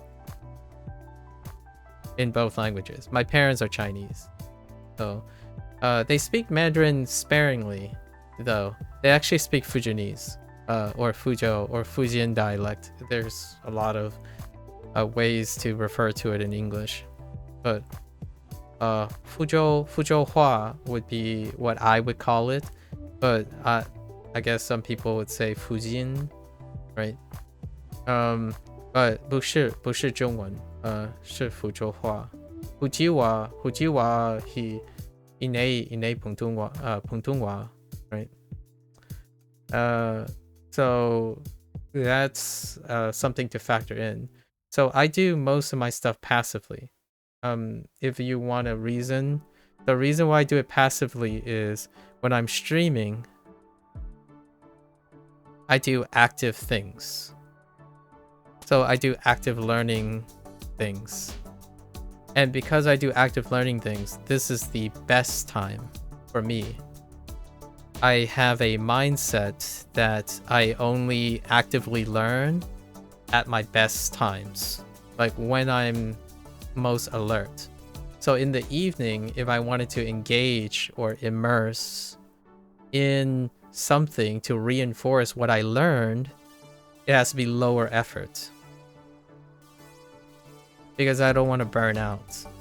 So all the things I do in the evening are lower efforts. It's specifically for retention and output only. So this is output largely. It's nearly 90% output, no input. Usually when people are talking about immersion from a language learning thing, is that at their best time, so when you're rested, when you're getting ready to study, right? When you're getting ready to study, oh no, this is what I do, by the way. That's okay. This is what I do most of the time when I'm streaming. I wouldn't be streaming otherwise. So I actually, this is strategy. This is systems work right here. What I'm practicing is this, not learning Japanese and Chinese, so to speak. This is what is primarily important to me. Describing, this is a systems of how you approach evaluating what you're going to do to learn something.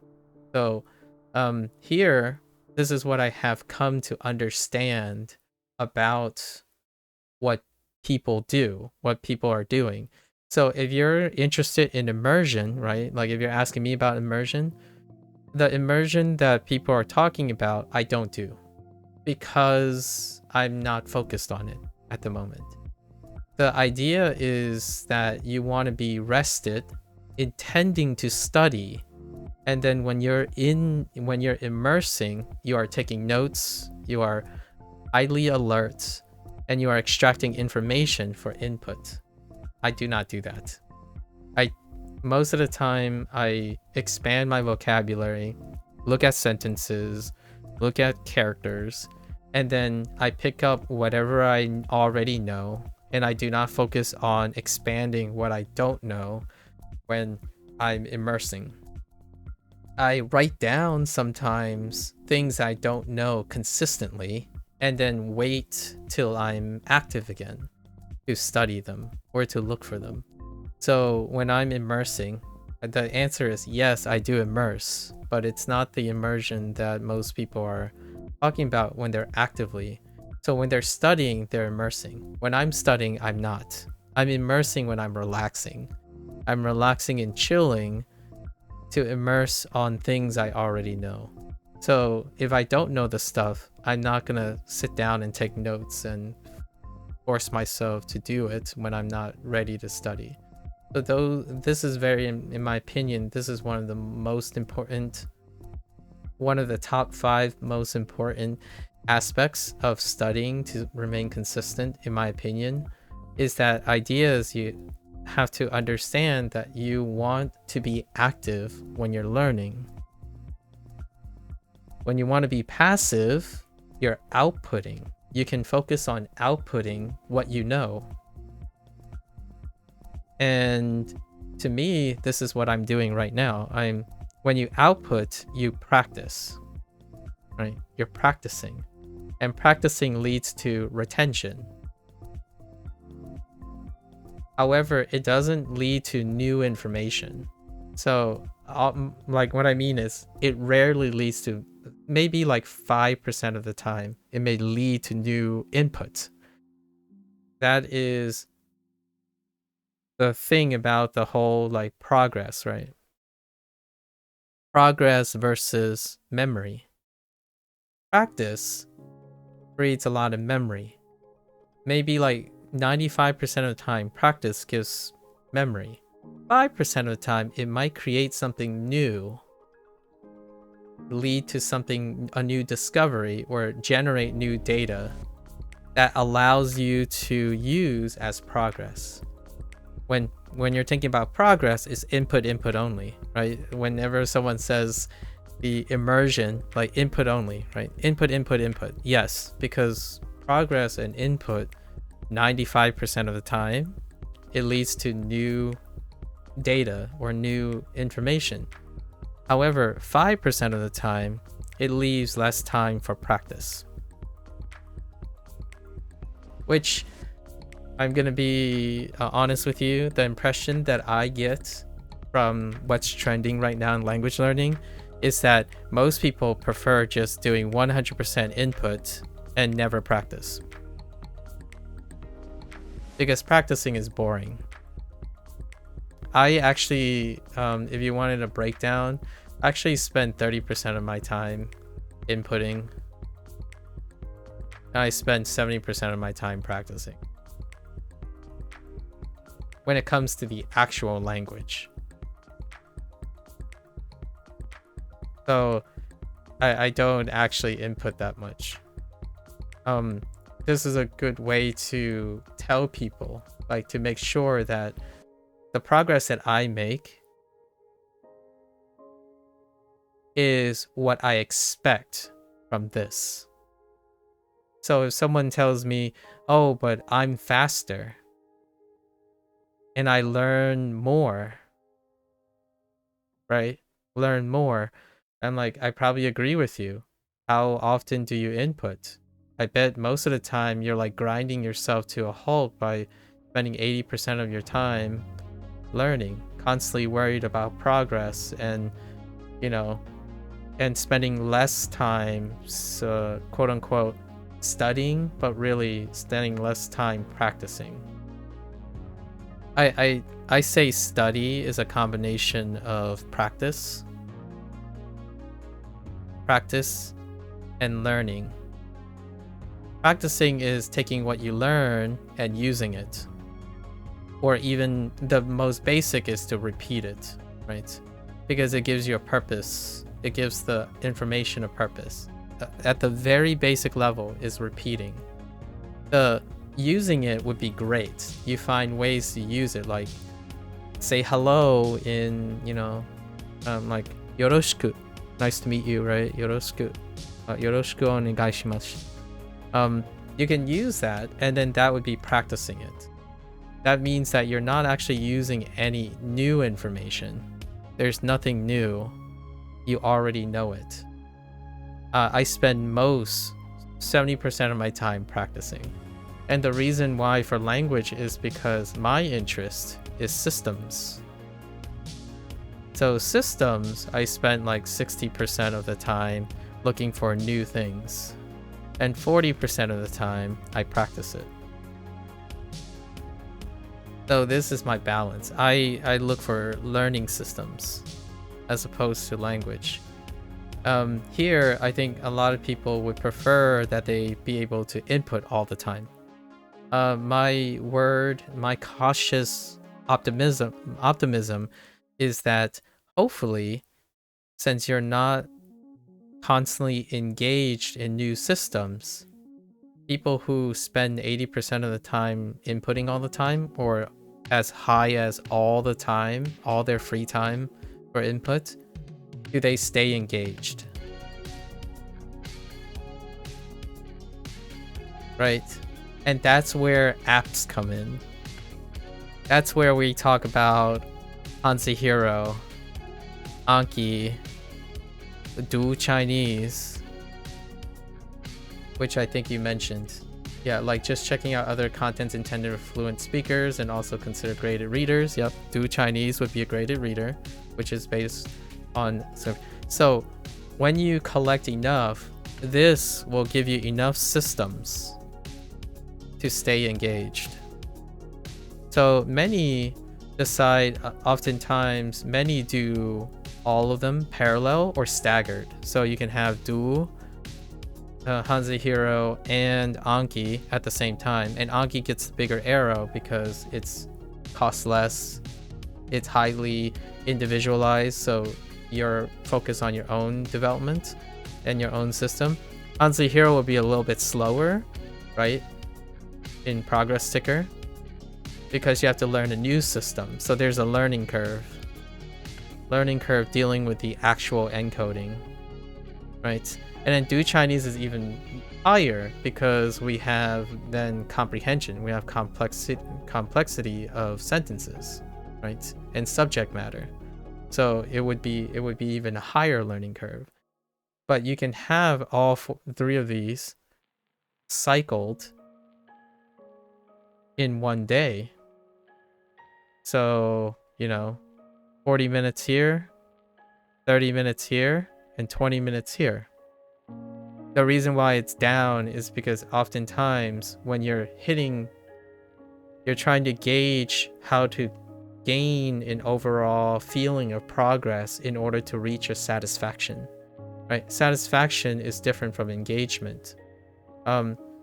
The amount of ways you can engage in a system, the many more systems when systems go up, typically your engagement goes up. Your consistent engagement goes up. And when this time goes up, your engagement goes down. So the longer you stay doing something consecutively, your engagement is going to go down. And what you do, in my opinion, is find out when you lose focus, because focus is the word, right? This timer that you have, that you set yourself up, you can determine when you lose focus. So when you lose focus, you make a track of that. And when you practice getting longer and longer on the task, you can improve over time how long your engagement stays. However, engagement, that means that when you lose focus, that's when your engagement is gone. So then you move on to the next one, then the next one. And eventually that 40 minutes can turn into 50 minutes. Hanzahiro can turn in from 30 minutes to 40 minutes, and then 30 to 40 minutes. Now, then you have to worry about total time, right? How much total time you have. And once your focus is good enough to fill all your total time, like say you have 2 hours of free time each day, you get to choose now. If you can't do your task and stay engaged long enough to fill your free time, I would probably start there by diversifying your systems until you can fill your time up. I think that's one of the first steps for people. So if you already know you have 3 hours to spend free time, you're bored out of your mind, right? This is a choice. So when you know you have 3 hours or any specific amount of time, you ask yourself first, are you bored? As in, you just feel like there's nothing I can do here, or you want to do something, which then you have to make time for it. So it depends on how much time you made for it, or if you're bored and how much time you have. Then you take those 3 hours and ask yourself, can I use Anki for all 3 hours and stay focused? If you can, I would say that would be a great objective and subjective way to start. If you're looking at Anki and then, you have to do it for a couple days or weeks to find out if you can consistently do it, because engagement also falls off over time, right? So say you use one system. This is one system and it's Anki. And then you have your days down here and your engagement. And your engagement, or sorry, not engagement, your focus. There's a threshold for your engagement. So this is your threshold for engagement. Actually, maybe we'll flip them. Engagement is here. And then when your engagement falls over time, right? So this is between days. So you have like say Monday and then Sunday, or like 1 month and 3 months. Oftentimes when you repeat something and you're using one system, eventually engagement starts to decline because you're really used to it. You've gotten so used to it that you can start feeling grindy. When it starts to fall below a threshold, you start looking for new ways of engagement. So you're looking for new systems. And then you would add Hanzahiro to the mix. So now what happens is the engagement will go back up, right? It will go back up, but now you're juggling 2 things at once in the day. So this engagement fall will be slower because you're actually doing 2 separate things in the day. And if you ever get unlucky and have a lot of time and even more time, right? Because you filled in the 3 hours now. Then once it gets down here again, you look for another system. Another system. Now you're gonna have 3, which you could add Du Chinese to the mix. Now your engagement your engagement is even less, but hear me out. It's gonna get to the point where it barely decreases because you don't have enough time.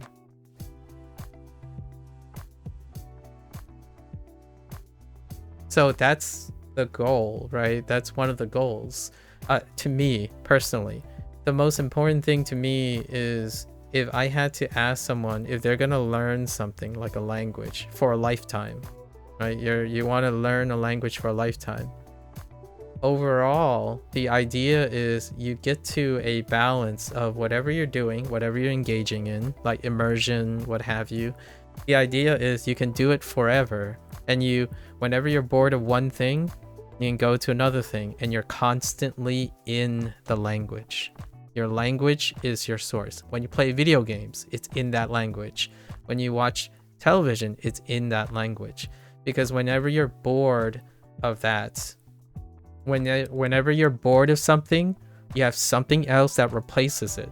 So all your free time, right? All your free time is filled with engagement, right? And input and output. So all of those things will come, in my opinion, when you understand that you can never get bored of it. That's the first thing, though, of course. I think this is a great way to say if you show up, if you show up to the task, it will be good enough to affect all the other ones. The other ones are like your progress chart, right? So what happens with your progress chart? Oftentimes, when you stick to one system, when you start with one system, your progress chart tends to be something like this. And it's true for even physical properties. You'll have a learning curve. Whatever the learning curve is, it's relatively short. And then you'll enter an exponential phase. And then it'll start to taper off, because you're reaching a point of mastery of that system and whatever information there is. So when you do that, that means the value of whatever your system is has a limited time span, right? It has a limited time span. When you add a new system, you do this again. If there are two systems, another system could have a different learning curve, but they would begin to taper off too. And now you have the value of two systems. So while you're doing this amount of time here, this delta t that you're using for your learning curve, that is the amount of time you're going to lose in progress towards your goal of fluency most of the time. Because that is time you have to spend with a new system to get its benefits towards that. But what you have is you have learned more about something else not related to this, right? And that's the other side of things. I think these two things are big decision makers. These two are probably two of the biggest decision makers for learning, because the system involves how many systems you want, involves engagement, and then how many systems you use affects your progress. And the least number of systems means the quicker you can ramp up to get progress. And then the question is, when you get there, when you get to a steady state, what type of problems will you encounter, or what type of things that you hear about? And oftentimes the thing I hear about is fatigue,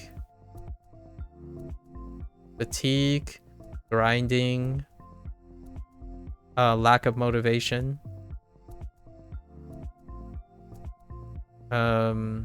plateau, valley of despair. This is the stuff that I hear after you, quote unquote, consider yourself greater than an intermediate. And this stuff, you can worry about if you want. You can worry about it if you want, or you get there and then find out how you want to handle this. The stuff that I'm talking about is kind of related to this. So it's been 2 years now. I think it's been 2 years. I've learned language consecutively for 2 years. I haven't stopped one day ever. And it's every single day, right? And I'm no less fatigued. Like, I'm actually more excited for each day. Like, I have more things to talk about. all this stuff that I'm talking about is because I'm learning Japanese and Chinese with WaniKani and Hanzahiro and Duolingo. The stuff keeps me going. So most of my hours each day when I'm learning is to be excited about learning again. My free time that I use is positive. What I've come to find when most people think about when they're greater than intermediate is that over time it becomes negative. It becomes a chore. And oftentimes when you ask someone who is quote unquote a fluent speaker, right? Or like a fluent speaker from learning, so like a secondary language acquisition, is that they often tell you that in order to be serious about language learning and being good at language learning and stuff, is often they'll tell you that it requires sweat, perseverance, suffering, and long hours of brutal forcing and brute forcing. And for me, I'm on a journey, in my opinion, to see if this is true. I disagree. I absolutely disagree. And the way I know I disagree is because I spent over most of my life working in science. And despite spending most of my time learning day in and day out of those things, I still love going into the lab and doing it. In fact, I had the opposite problem. I actually burned out because I loved it so much. Like I was neglecting my health. Basically, my health was giving away for my love for science. Language learning is no different. The way that I quit something is when something more interesting comes along. I don't quit because it got boring and unengaging and non-sustainable. I think that's one very strong, useful life lesson that makes you feel like you don't have to necessarily worry about in case, because you know you'll make it work.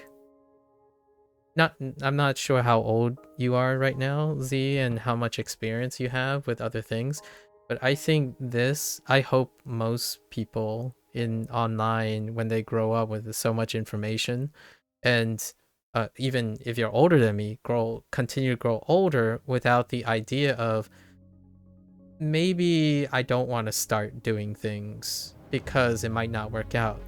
It's more, I want to start things because I have time and I know it'll work out because I'll make it work out. And that's kind of what I would emphasize if I had like a stereotypical end point to my ramblings and my digression, is that language learning, it'll work out. The thing is, what does it look like? You probably have the answer. If you continue to do things. If you continue to collect data and not learn anything from it, then rarely will you have the answers. And my goal is to ask those questions. And then hopefully whoever I talk to finds those answers. And one of them right now is, if you're engaged, right? Like I'm gonna say you have 1 hour of time and you're using Anki and time flies, right? Like you're like, oh, 1 hour. Oh, 1 hour's up. Now I have to go to do real life stuff, the stuff you have to do, right? Like eat, sleep, and stuff. It's like, oh, okay, you don't need more systems. No need if you're filling your time. The moment the time becomes, I can only do 30 minutes of Anki, like this is getting really boring. Fill in those 30 minutes with something else. They can slowly build into whatever it is that'll get you going. This way I feel is more common. The alternative way is, yeah, go for it. The sky's the limit. So you could try to do 3 things at once. What it will cost you is there will be a lack of focus. And lack of focus often means you're trading progress. But you're trading progress for engagement. And that usually that engagement is because you're learning other things. You're learning other new things. And what you saw me do, maybe you'll probably see me do with WaniKani and Hanzehiro, is I don't use WaniKani the same for 1 year. For 1 whole year. I don't do the same thing for 1 whole year. I change it. I actually change it from month to month. On a month to month, I change the way I'm using the system. Hanzehiro, I no longer do the same things. I do different things. But, well, I do the same thing and put more on it. Like, I continue to try to keep it engaging. So, if you're not into this type of thing and having to come up with new ways to engage yourself on a system that you're already used to, getting a new app is pretty good. Finding other ways to engage yourself is good. Not everyone has to be interested in systems work, right? If that is unattractive to you,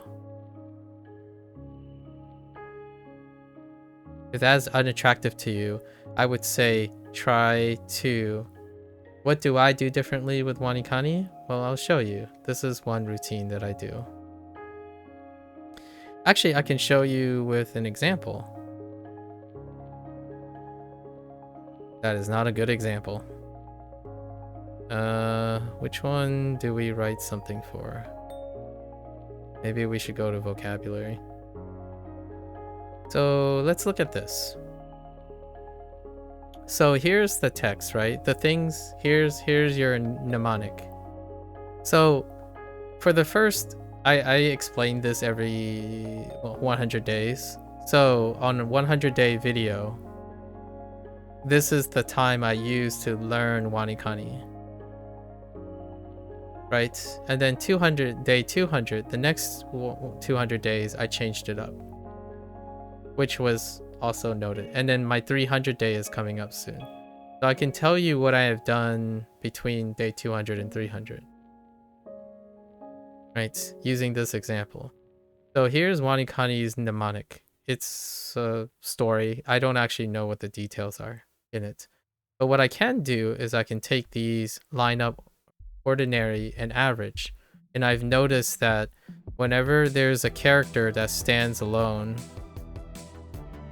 like this, it requires a kunyomi.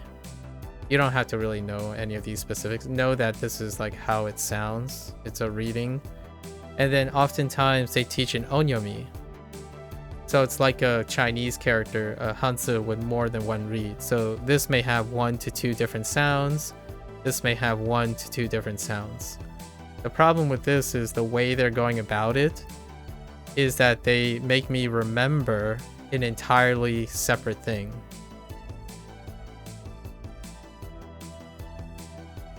Like, it's really far apart. So instead, I decided we're gonna create a shorthand way to do things. And oftentimes it's broken down into this note section. So I don't use most of these things. What I use is I use their keywords that they've already established for me. For a while now, we've been practicing seeing these things, and then we're reorganizing all this information. So na and mi, their key word for nami is wave. This is the Japanese sound for wave, and wave looks like this, right? you might be able to recognize these for Chinese because same traditional characters. So that's their keyword. But that would mean that this is one thing. And this one thing requires me to know that this is Nami. Right? But what happens if you forget Nami? And that's one point of failure, right? So I need to increase the amount of redundancy. If I don't increase the amount of redundancy, I'll forget. So if I forget one thing, I forget it all, right? So I could use this, which I kind of do. Like I read this. It's like, that's okay. This is secondary. Maybe I'll remember by that, maybe I won't. Now we do a different thing. We take these two. Na and mi are two things. Na is associated with now, and mi is associated with me, as in me, the person. And when they write mnemonics, they don't write the mnemonics in the same order. I want to provide order to it. So whenever I look at something, I'm looking for a noun first, so me. I'm looking for a time, place, origin, now, na. And then I'm looking for anything else that I need to know, which is ordinary or average. So we could do like me, now, ordinary day. And that would be one of the formats. Now it gets a little bit more complicated because it gets a little bit more interesting because we can also, sorry, I meant to, so this thing here, WaniKani also introduces radicals, or the radical system, which is common to both Chinese and Japanese, like traditionally. So radical system, you have the horns, the ground, and these are what WaniKani decided to use because they're not the traditional ones. Not all of them are. So this is horns, this is ground, and this is spike, right?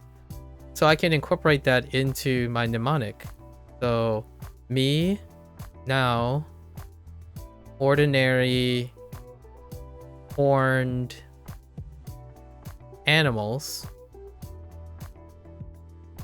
right? Animals. And now I've incorporated horn in it. So the idea is I'm building now off of whatever they've introduced, so that if there are more details that I can see in something, I literally don't have to remember it, right? So when you're looking at this character, how the power of like how well you encode mnemonics can also be how you see things.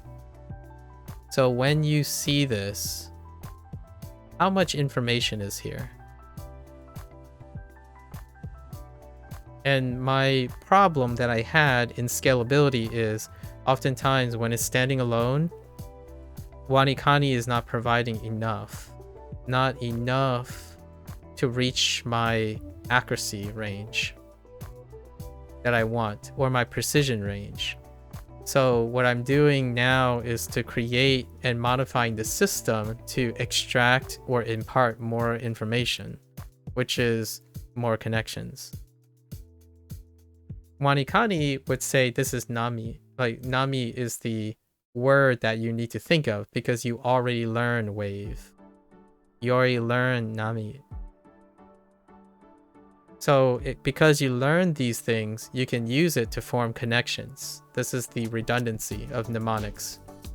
So when you think of Nami, you can possibly think about Nami. They're both Nami. This and this sound the same thing. Their sounds are similar. They can connect them, and that's how that's the principle of mnemonics, where you make the connection and make them redundant, and then you can separate them because you know how they're connected and how they're not connected, right? And you can work on this in any way possible. When you see how other people connect things, you can incorporate it into your own way,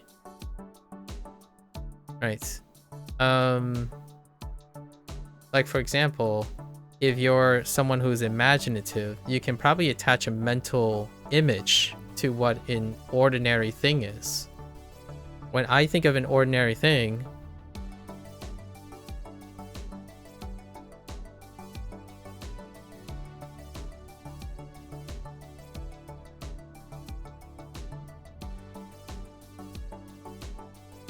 I think of this. And how does this help me? There's a horn, and his face looks like a cow's face. So this is ordinary based on my imagery of a cow with horns, which is bull, but you know.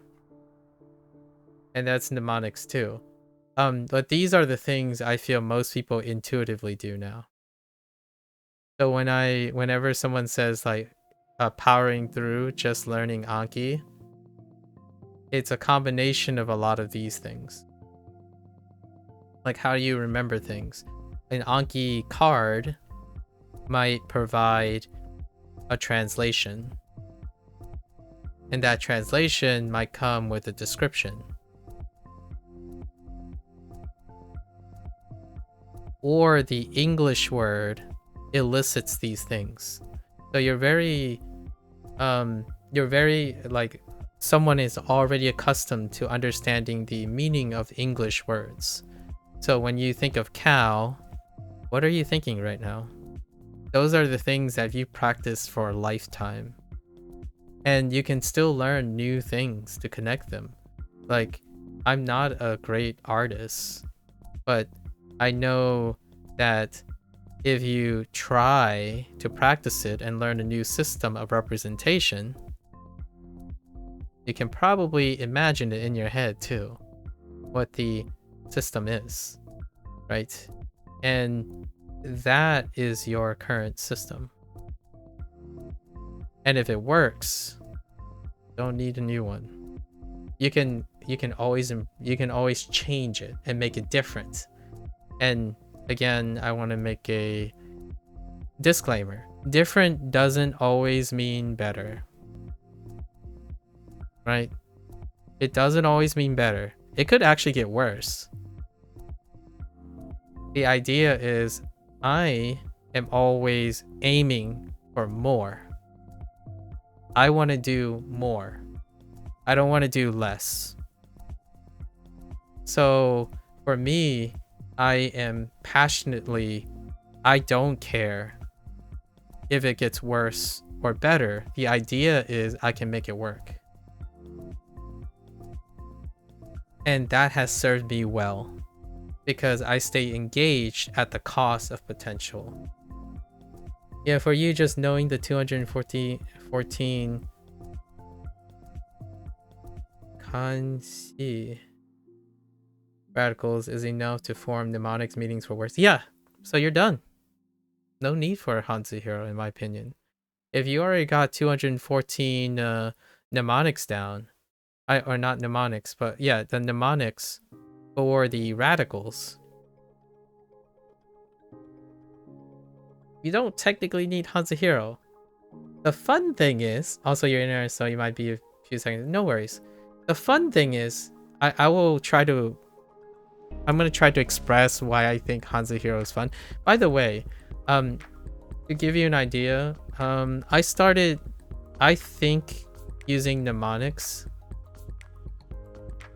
The earliest I can think of is when I was 14 years old. Maybe like 13 to 14 years old. When I got a confirmation that I use mnemonics in the form of a mind palace. Nowadays, people use the word mind palace a lot, so I'll use the mind palace. It's kind of like the buzzword for immersion. Mind palace is where you provide an order, and then you attach like abstraction to the order, be it a visual or like a behavior that you have, right? And for me, learning Hanzahiro, the most interesting thing, so here's my systems breakdown. The most interesting thing about Hanzahiro is how they do the mnemonic system, not what the mnemonic system has.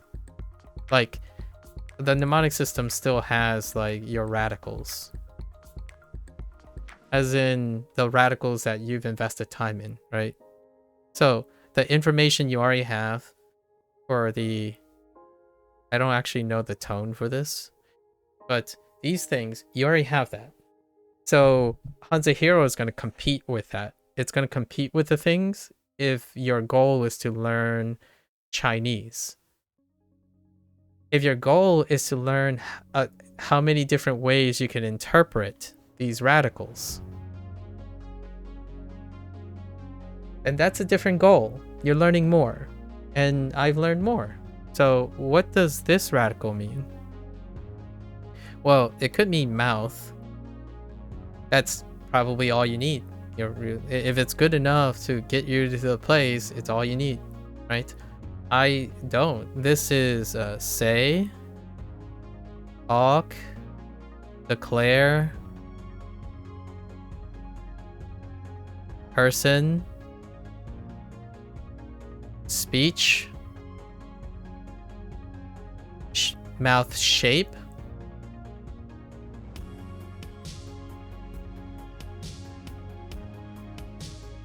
to give you a few examples. All of these are now attached to this because I can think of an instance in which I would use all of these. And all of these are redundant. So for someone who's doing a goal, if they're talking about the goal and it's about fluency, this is a waste of time. Like, if the only thing that matters to them is getting to fluency, you may, at most, you might be able to use mouth and say for mnemonic development, and that's good enough. For myself, yeah, I actually use mouth, say, talk, and speech most of the time, right? Most of the time, it could also be enclosure. Yes, enclosure is a good one. And I don't use enclosure yet because I haven't. Like, the, Hanzahiro and WaniKani didn't get me to think about enclosure yet, right? And then enclosure can be this.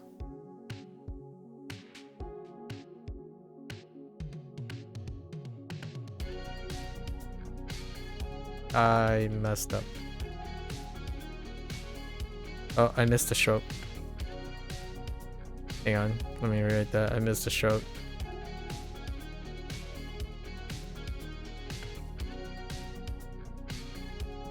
Is there 3 or 2 strikes? It's probably 2 strikes. So this is enclosure.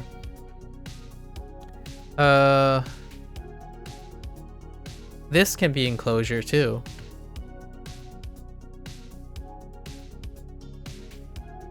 I'm trying to think of if there's anything else that can be sort of considered enclosure.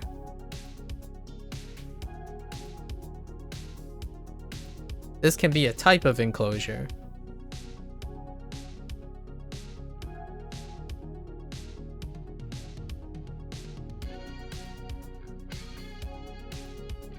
This can be a type of enclosure as well. So is this. So is this. So there's a lot, right? But the reason why I'm not worried is because all of these have different histories as well. So this is, you can call this a shack or a canopy. This is a dollhouse or a roof. This can be a forehead. or a crown. This can be a prison or a container. Yeah. So that's pretty much, and pretty much most of this won't help you with getting more progress with Chinese or Japanese. Like what I mean is it itself, the information itself is not more information about Chinese or Japanese, so to speak. There are also the boxes, yes.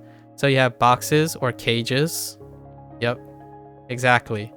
These are great. The boxes, excellent. And that, to me, if you're already thinking like that, maybe Hanzahiro might be worth it. But I can demonstrate. I'm about to switch over to Hanzahiro. But let me quickly demonstrate Hanzahiro. I actually don't have this character, so let's bring up a character. What are we gonna do? Let's do kind of a nice character.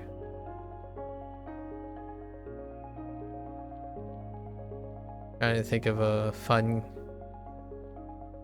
Nah, that one's bad. Well, I always just go to Hito. Or Hito, alright. So let's talk about this character, shall we? So Hito, Ren. Right. Some people stop there. Person. Maybe they'll fill in your card. So think of this as an Anki card. So if I were to make an Anki deck now, right? You would see Ren. You would see Hito. You would see person. But you can also see Nin, Jin, right? Because Japanese have more meanings, more readings. Ren. I'm not sure if there's a second meaning for second read for Ren, but they all mean person. But you think, all right, well, it could mean person. It could also mean people. It could mean someone, a person. It could also mean private. And now you're starting to rattle all the English stuff that you know. Now let's get to the Ren. So this is where Hanzahiro comes in. So if you want to get Ren, but you don't know it's Ren, right? In Japanese, for WaniKani, this is ninja. And this is jeans.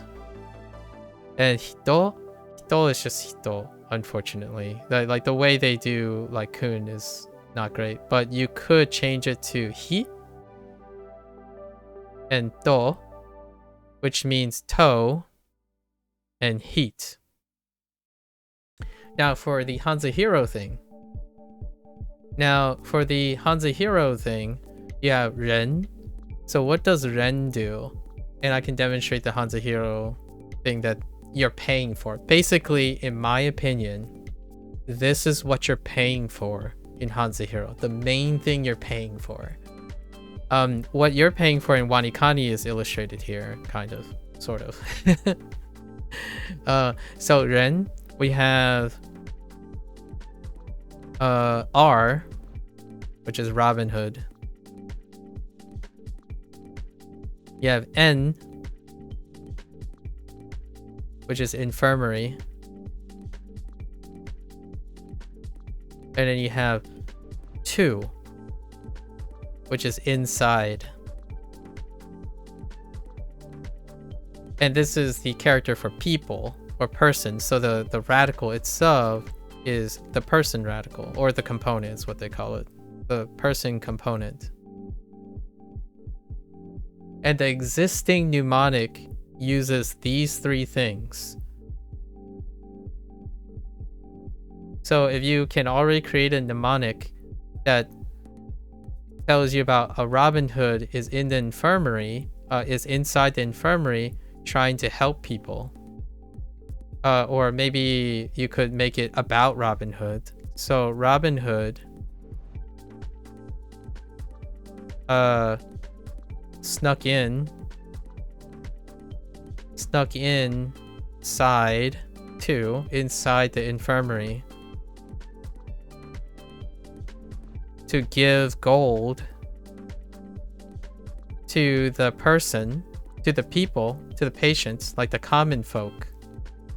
The common folk, because they need to pay their medical bills. Their medical bills. Since Robin is a thief, right?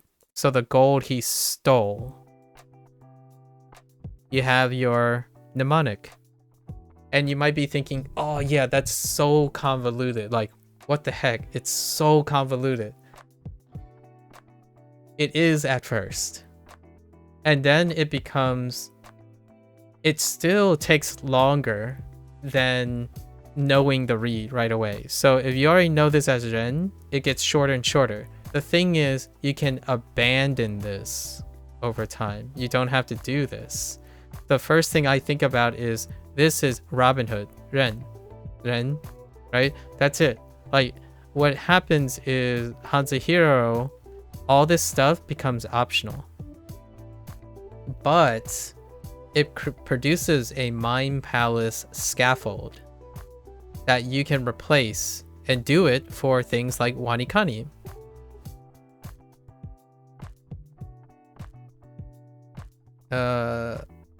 That's what I like about Mandarin, is that generally the characters have only a couple reads compared to Japanese. Yeah, I think that's kind of, that's one of the distinctions. Obviously it trades off somewhere else, right? Yeah, you are interested in how their mnemonics incorporate the reading and pitch. It's pretty cool. Your sort of workaround for your own mnemonic system is to just practice saying the character word while studying and relying on muscle memory. Yeah, so hear me out. When I use Hanzahiro, I do all three. In fact, I actually hear the words in my head before I read the words. So most of the time, I'm listening before I'm reading. Actually, my reading is what's improving. And here's an example. Why does this mnemonic system? If you're saying you're studying, right? If you're practicing saying the words, and then it helps you, right? But do you write at all? If you don't write, I will share with you something that's even more interesting. So in WaniKani, whenever I look at this word, right? I'm like, how the heck am I gonna write that? In WaniKani's system, it doesn't help you write it. In Hanzahiro's system, it does help you write it. So for example,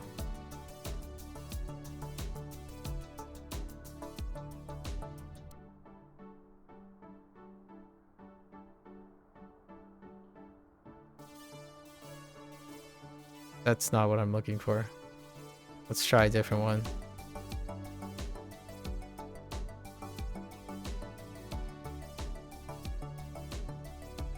The reason I'm writing these is I'm not telling you how I'm writing these, but if you're thinking about how the mnemonic system works, you can also construct it back up from the writing. So whenever you're looking at a character, right? Like if I wrote this and I didn't tell you that it's a real character, do you know if it's a real character? If I asked you to write something, are you using the word itself, or are you using the mnemonic system? The idea is you can do both. So I don't only have to remember this whole thing as one thing. I can remember it as its parts, and then I can write it. Right? You know, you can get complicated, you can have fun things like this.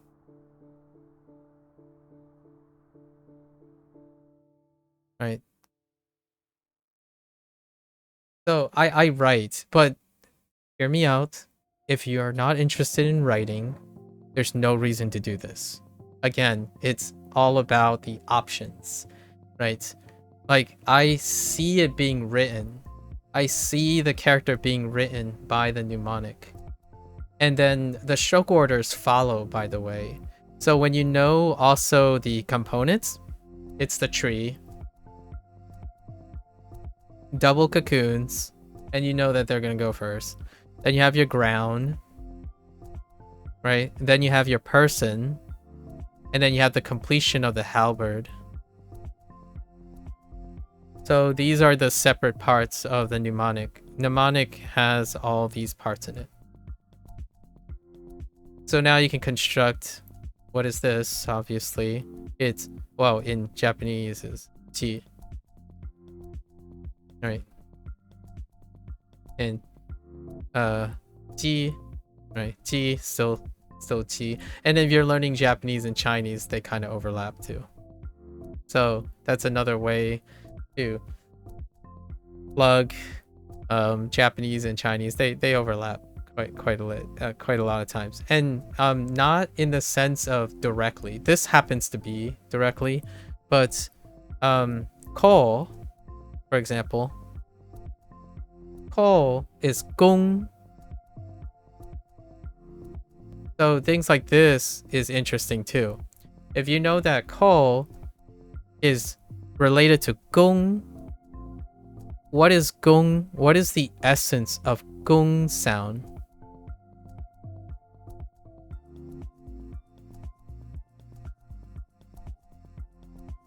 Which this is also an essence of, oh no, sorry, that's the wrong thing. It's sorry, wrong character. This is the gong sound. This happens to also be the ko sound. Oh, and I messed up ko.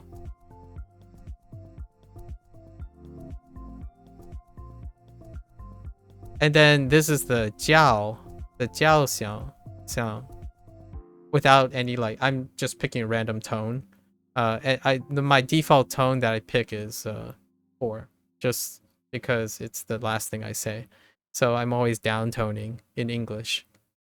So I usually say almost all my standalones as this. But this would be jiao, like the actual character is jiao, but the essence of jiao, right?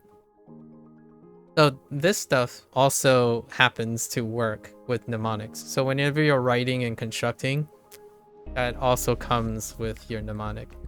Yeah, stroke order is pretty consistent in general, but you never thought of using the order of the mnemonics for stroke order as well. That's pretty cool. Yeah, and also you don't really have to over time. So like, for example, Hanzahiro, what they tend to do is they always use the initial, then the tone, then the final, right? So you're learning a system, and that system has an order. The beauty, in my opinion, of a human working on a system to reduce the learning curve.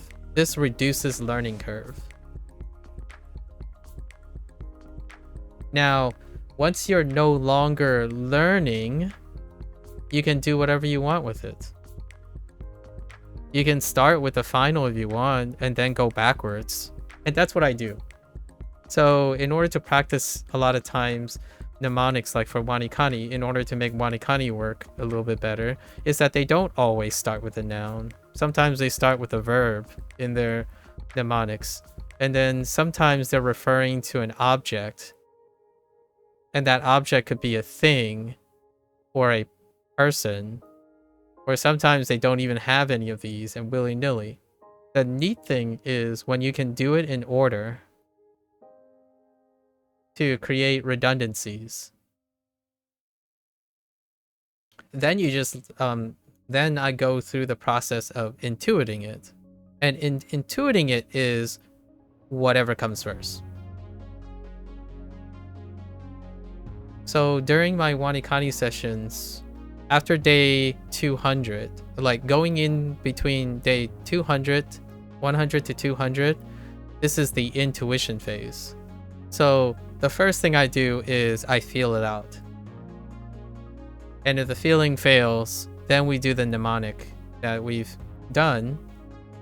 And then going into 300, now we have a fail safe. This is when all the things fail. So all the ones that fail, which is, again, remember 10% of the time there are failures because I'm pushing myself at a specific rate. Those failures have a new routine.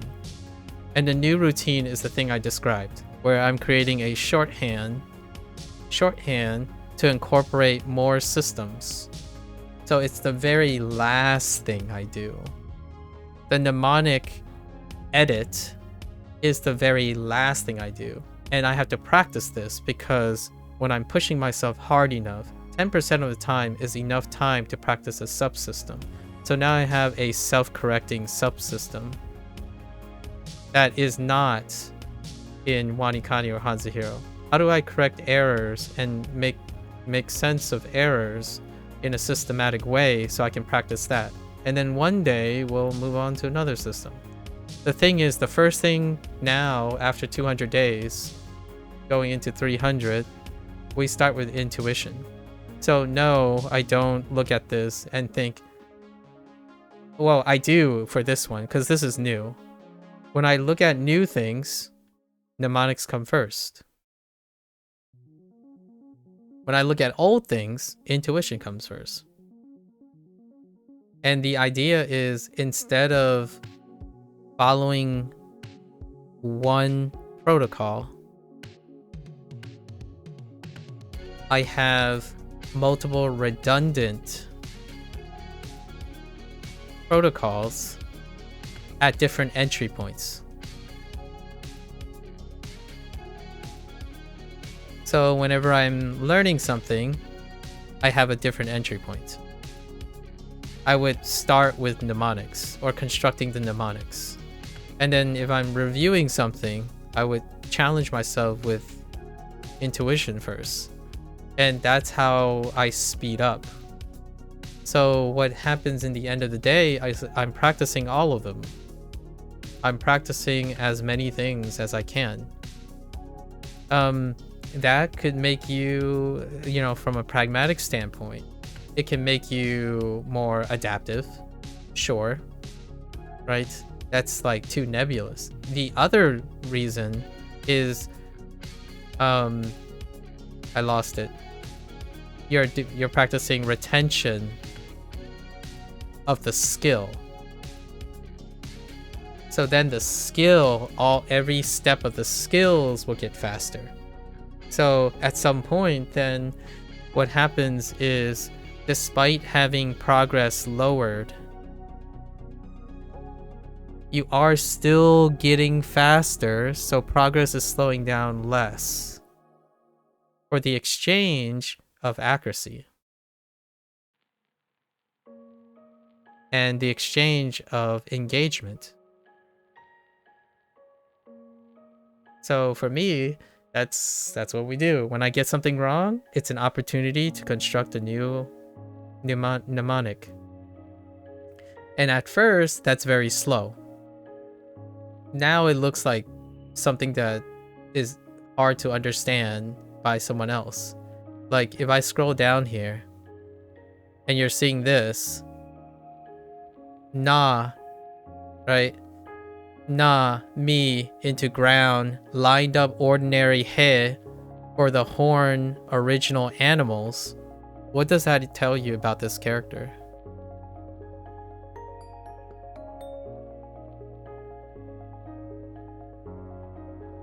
Where am I getting these things? And this takes, less than a minute. I'm still working on it and it takes less than a minute. So what is the read and definition of this in Japanese from this note? Right? Na, mi, ground, ordinary. He is its, so nami is its kun. The onyomi read is he. Why am I drawing a blank on he? How do I he? Oh, wait. We'll just write he for now. I'm drawing a blank. And then horn, And I actually skipped spike. So you would have to connect Nami to horn and ground to get spike. So spike is imposed here. And that's it. That's all the parts. So you get all the parts. I'm debating whether I should throw in spike for the sake of comprehensiveness. Oh, he. Sorry. He. Yeah. So he, so my mnemonics have both all the reads.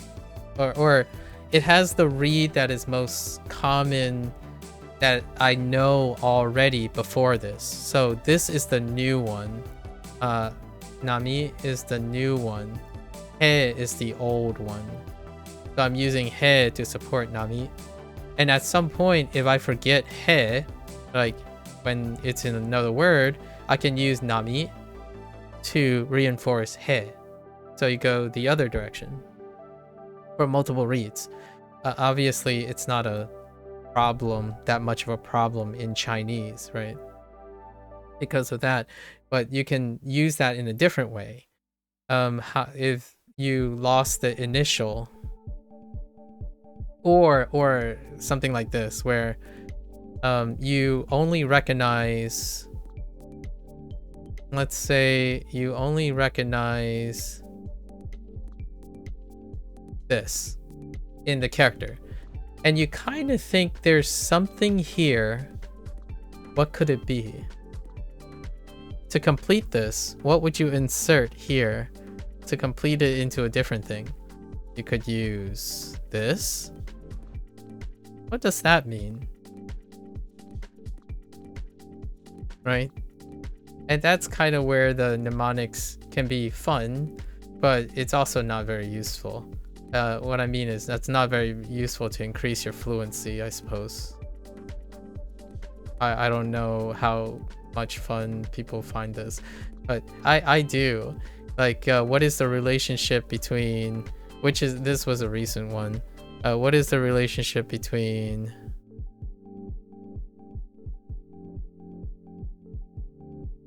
this and this, right? Or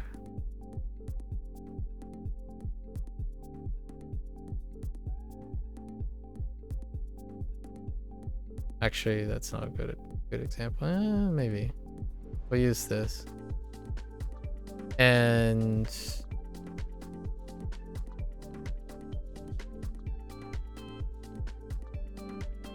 this, like these two.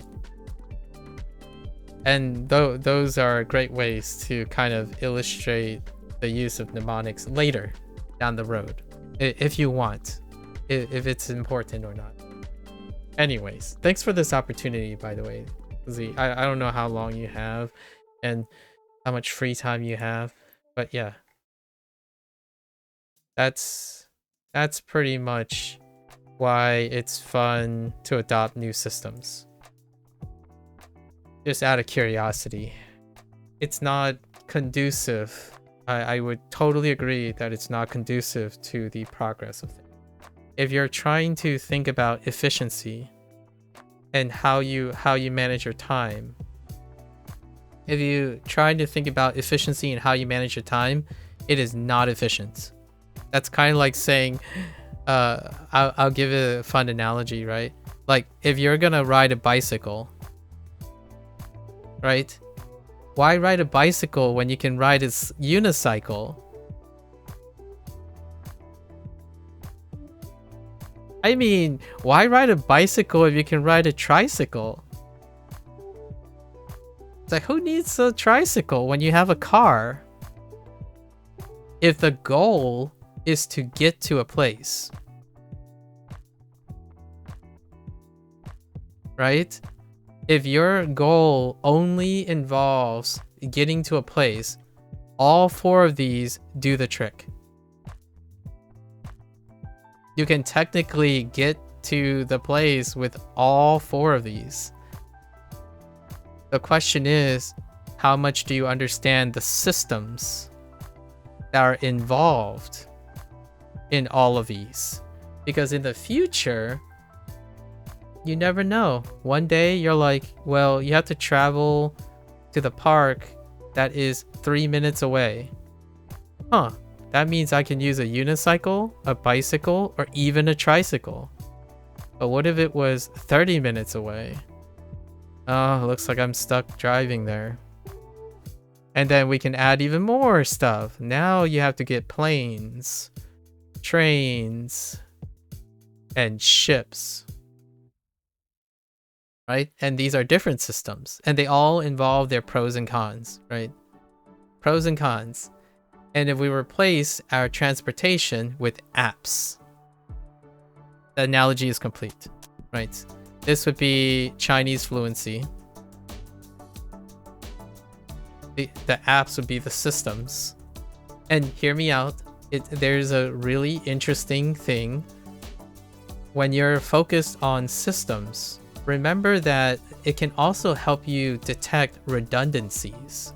So if you understand how a system works, you can also find out if A is kind of like B, so you should only do one of them. So for me, when I'm telling you Anki, right, and Hanzahiro, right, Anki and Hanzahiro, I'm telling you what they're alike and dissimilar. So much like if you ride a plane and you ride a train, you'll probably know what is similar and dissimilar when you try them. Yeah, for now, you think you're going to keep going with the Hanzahiro free trial while doing Anki edition? Yes, and reassess when it runs out. Yeah, I know it might have seemed like we used up so much time just to say something like, just try it out and then figure it out yourself. But I am very passionate about the process. So like systems work and process. So if you give me the opportunity to explain and comparing and contrasting things, I probably spend hours that can be reduced to someone saying, you might as well try it and then just figure out if they're the same or not. And then if the differences make the chance, you know? You have to be, in my opinion, if you are as enthusiastic as I am, like, or even more about like describing the weird ways you can remember a kanji, then I think definitely go out there and do different things, like different things to learn the language, because that's my jam. I absolutely love, like, if you think you have if your mnemonic system is like backwards crazy, but there's a rhyme and reason to it, and then you package it, I would be interested in seeing how it works, because that means I haven't done it that way, and that would be interesting to challenge me to see if I can think that way. So to me, I want to leave with like a final impression. I love education, and education involves learning.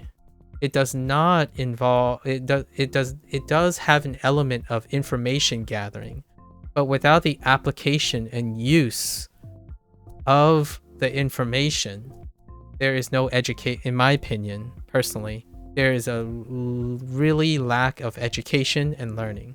You can be really, really well informed about things, but still ask the same questions to someone else who is experienced and applying that information. So go out there, produce your data, right? Use the information, find a use case for that information, produce data, and keep motivating yourself to produce more data for yourself. So yeah, learning something, that's information for you. And one day when you learn what it is, you can go explain to someone else. It's like, yeah, you know, I think Hanzahiro overall doesn't really do much more than Anki for me.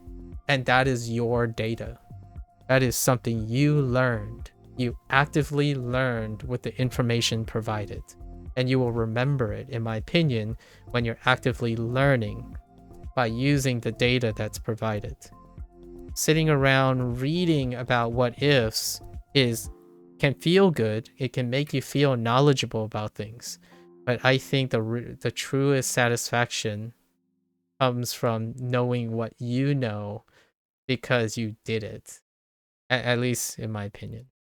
So yeah. Excellent. Excellent. All right. So now I'm going to go through my end of routine WaniKani. So today is day 2, right? Thanks, Jazz. So today is day 2. So the routine I do at the end of WaniKani is we go do the definitions. So we do the D. Definitions. So for this one, we have complete. I can reverse and barracks.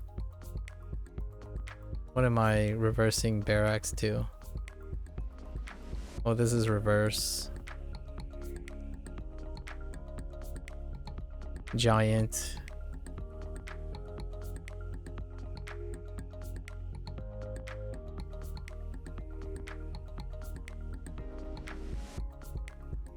Exhibition.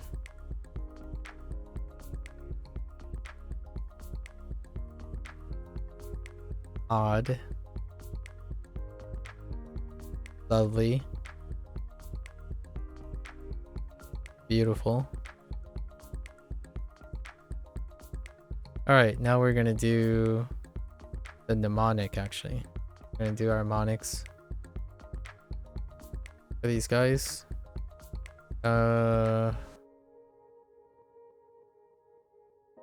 Soup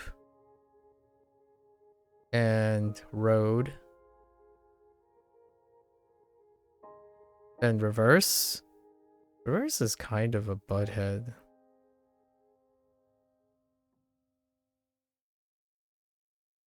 It really is kind of a butthead. Gak. Giant is little Kyoto.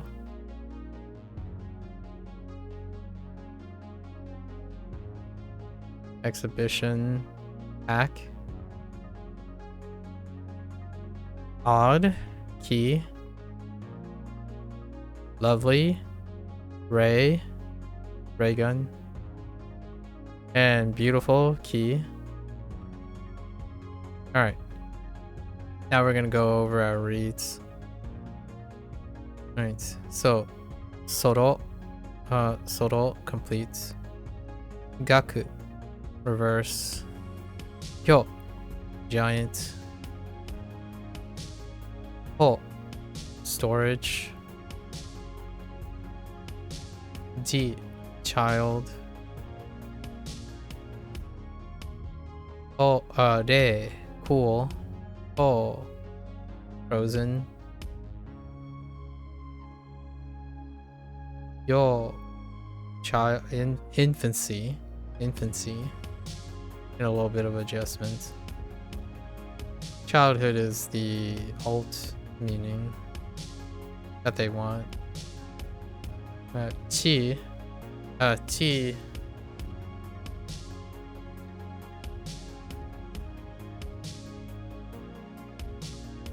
Immature. Sho. Deal with. Aku. Exhibition. Se. Pure. Ketsu. Pure. Roku. Record. Or record. Actually, record. Kai. Squad. Shu. Mastering. En. Ticket. U. Wife. Ki. Odd.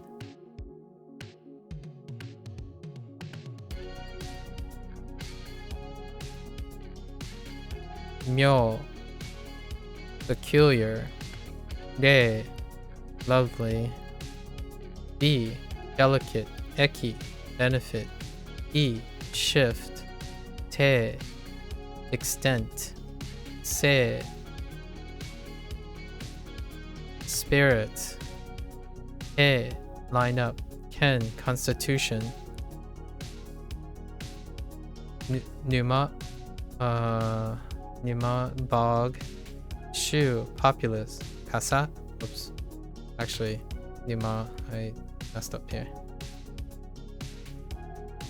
Kasa, Ama, beach. Geki, attack. Ko, aggression. And Ki, beautiful.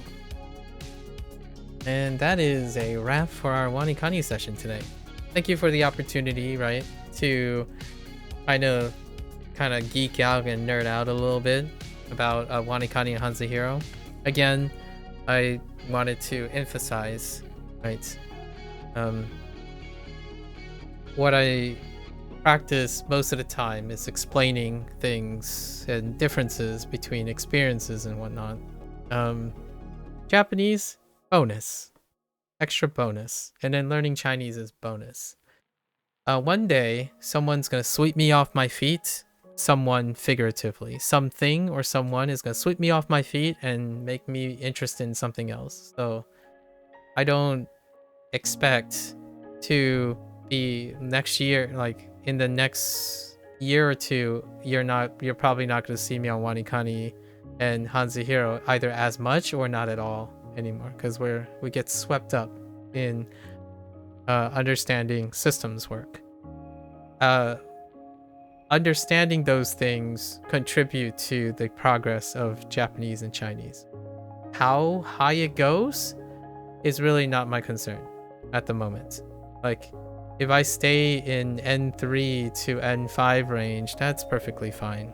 What I want to be able to do is to understand how to get people to start learning a language, because there will be a strategy or method or something that can get them engaged in starting to learn, and then they can choose to go and master the language if they want. But for me, I like to do that small window of period that I mentioned before, where you get 80% of the gains in the beginning of learning a skill or a system. And that other 20%, I don't actually know where the 20 percentile for Japanese is, but I guess I'm going to mark it as at least clearing N1's vocabulary and kanji, right? We are currently at like 60-70% ish right now.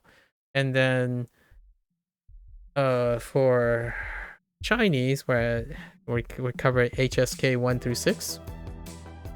And in the future, we're gonna start writing essays about video games using those characters, and then that's where we're gonna build up speech.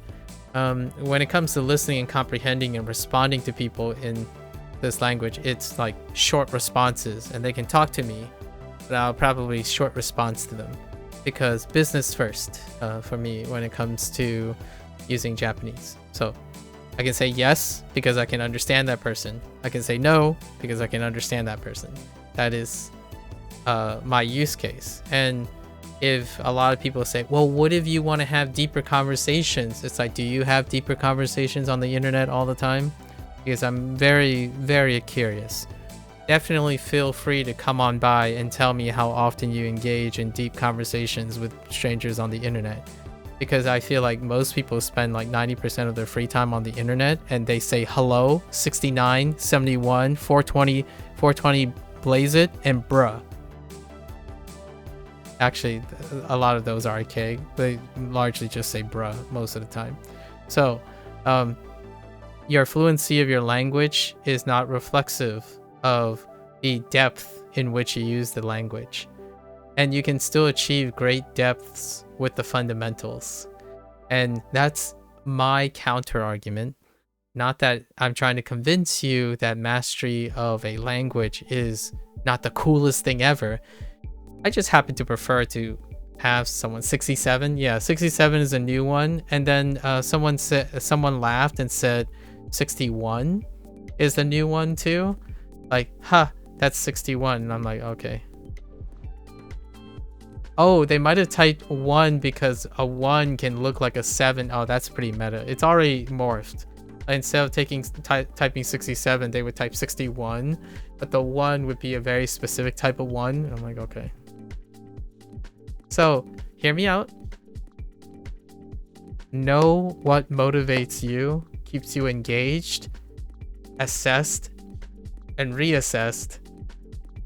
And I look forward to hearing the great things you go and produce, right? I look forward to hearing that you've earned the reward for being the fastest learning polyglot in the world, right? I love hearing other people's form of mastery. For myself, if there's anything that reflects a collector, I am most definitely a collector of thinking. So the more ways of thinking, I want to echo something like Einstein or something. I don't have a big connection with Einstein, but I feel like Einstein is often a collective, trendy example. And I think something along the lines, Einstein once said something about you can to the aspect of learning, knowing a lot of information is very different from education. Education is often involving learning through application. So learning deals with application. You can know a lot of information, but generally speaking, understanding and learning comes from the application. And that's what education is supposed to try to get younger kids to do. And what is that first application?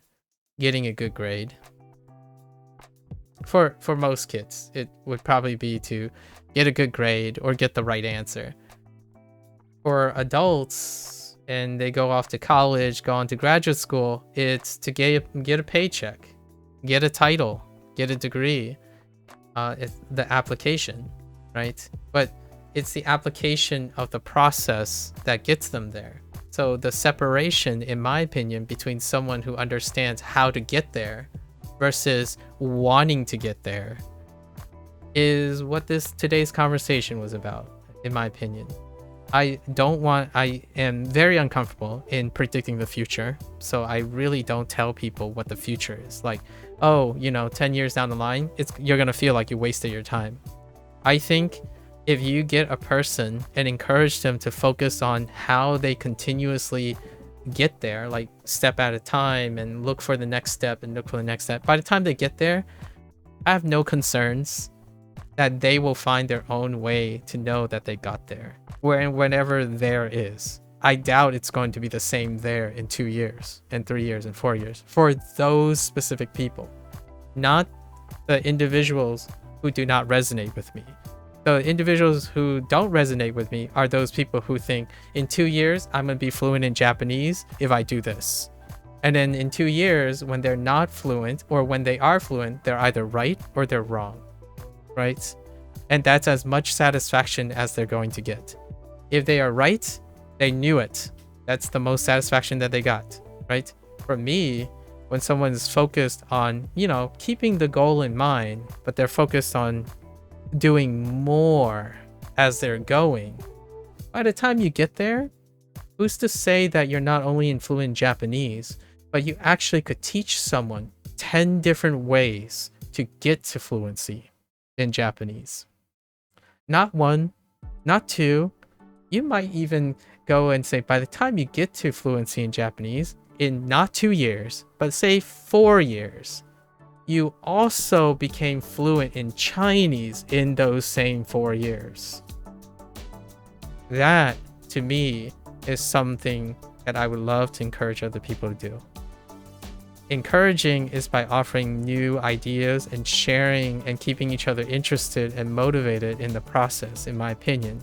Because right now, the goals that you imagine for yourself are tentative. You don't know what it's like when you think again in another year. Some people can choose to be so arrogant, which is fine because pride keeps you going, right? It's willpower. If you're really arrogant, you can harness that to keep your eye on the ball, like straight up, And you'll get there really fast, for sure. You'll probably, if you say you're going to get there in 2 years, you're probably going to get there in 2 years. And that is the limit of it. That's maybe the person while they're getting there is like, oh wait, you know what? I can do more. And then they end up not going for that goal in the first place. So which one happens more often? I have no idea. For me, journey before destination. 80% journey, 20% destination. Not the other way around. If your satisfaction is derived from the idea of how close you are getting to the destination, pretty much ignore most of the things I say, because honestly, that's not going to, it's going to create a conflict of interest with that type of mindset. But for myself, every day is a better day, or at least every day is different to the point where I find reward in the better day, right? It becomes a better day because it is slightly different. Yeah, you think your comment about redundancy really helped clarify the decision for you? Oh, okay. It's the redundancy part. Yeah, for me, I don't like risking it all. I'm not a, like, if I have to give you my subjective opinion about doing things, I don't like putting everything in one basket. So I start with something and I look for alternatives. So you have a dominant thing that you're like, oh yeah, this is working, but I have a plan B. I create redundancies in things. So you never know, right, when the primary thing you're doing benefits from the redundancy and the other way around, right? Someone told me that WaniKani is better than Duolingo, but I don't think of it as which one's better. I think about it as how each one helps me. So I take the things that work on Duolingo and I channel those principles into WaniKani. And then I'm using Hanzuhiro and WaniKani at the same time. I take the things and I mix them together.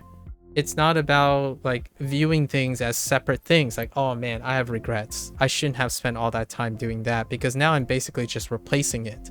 Like, well, you're not necessarily replacing it. You're reinforcing the things you believe are good.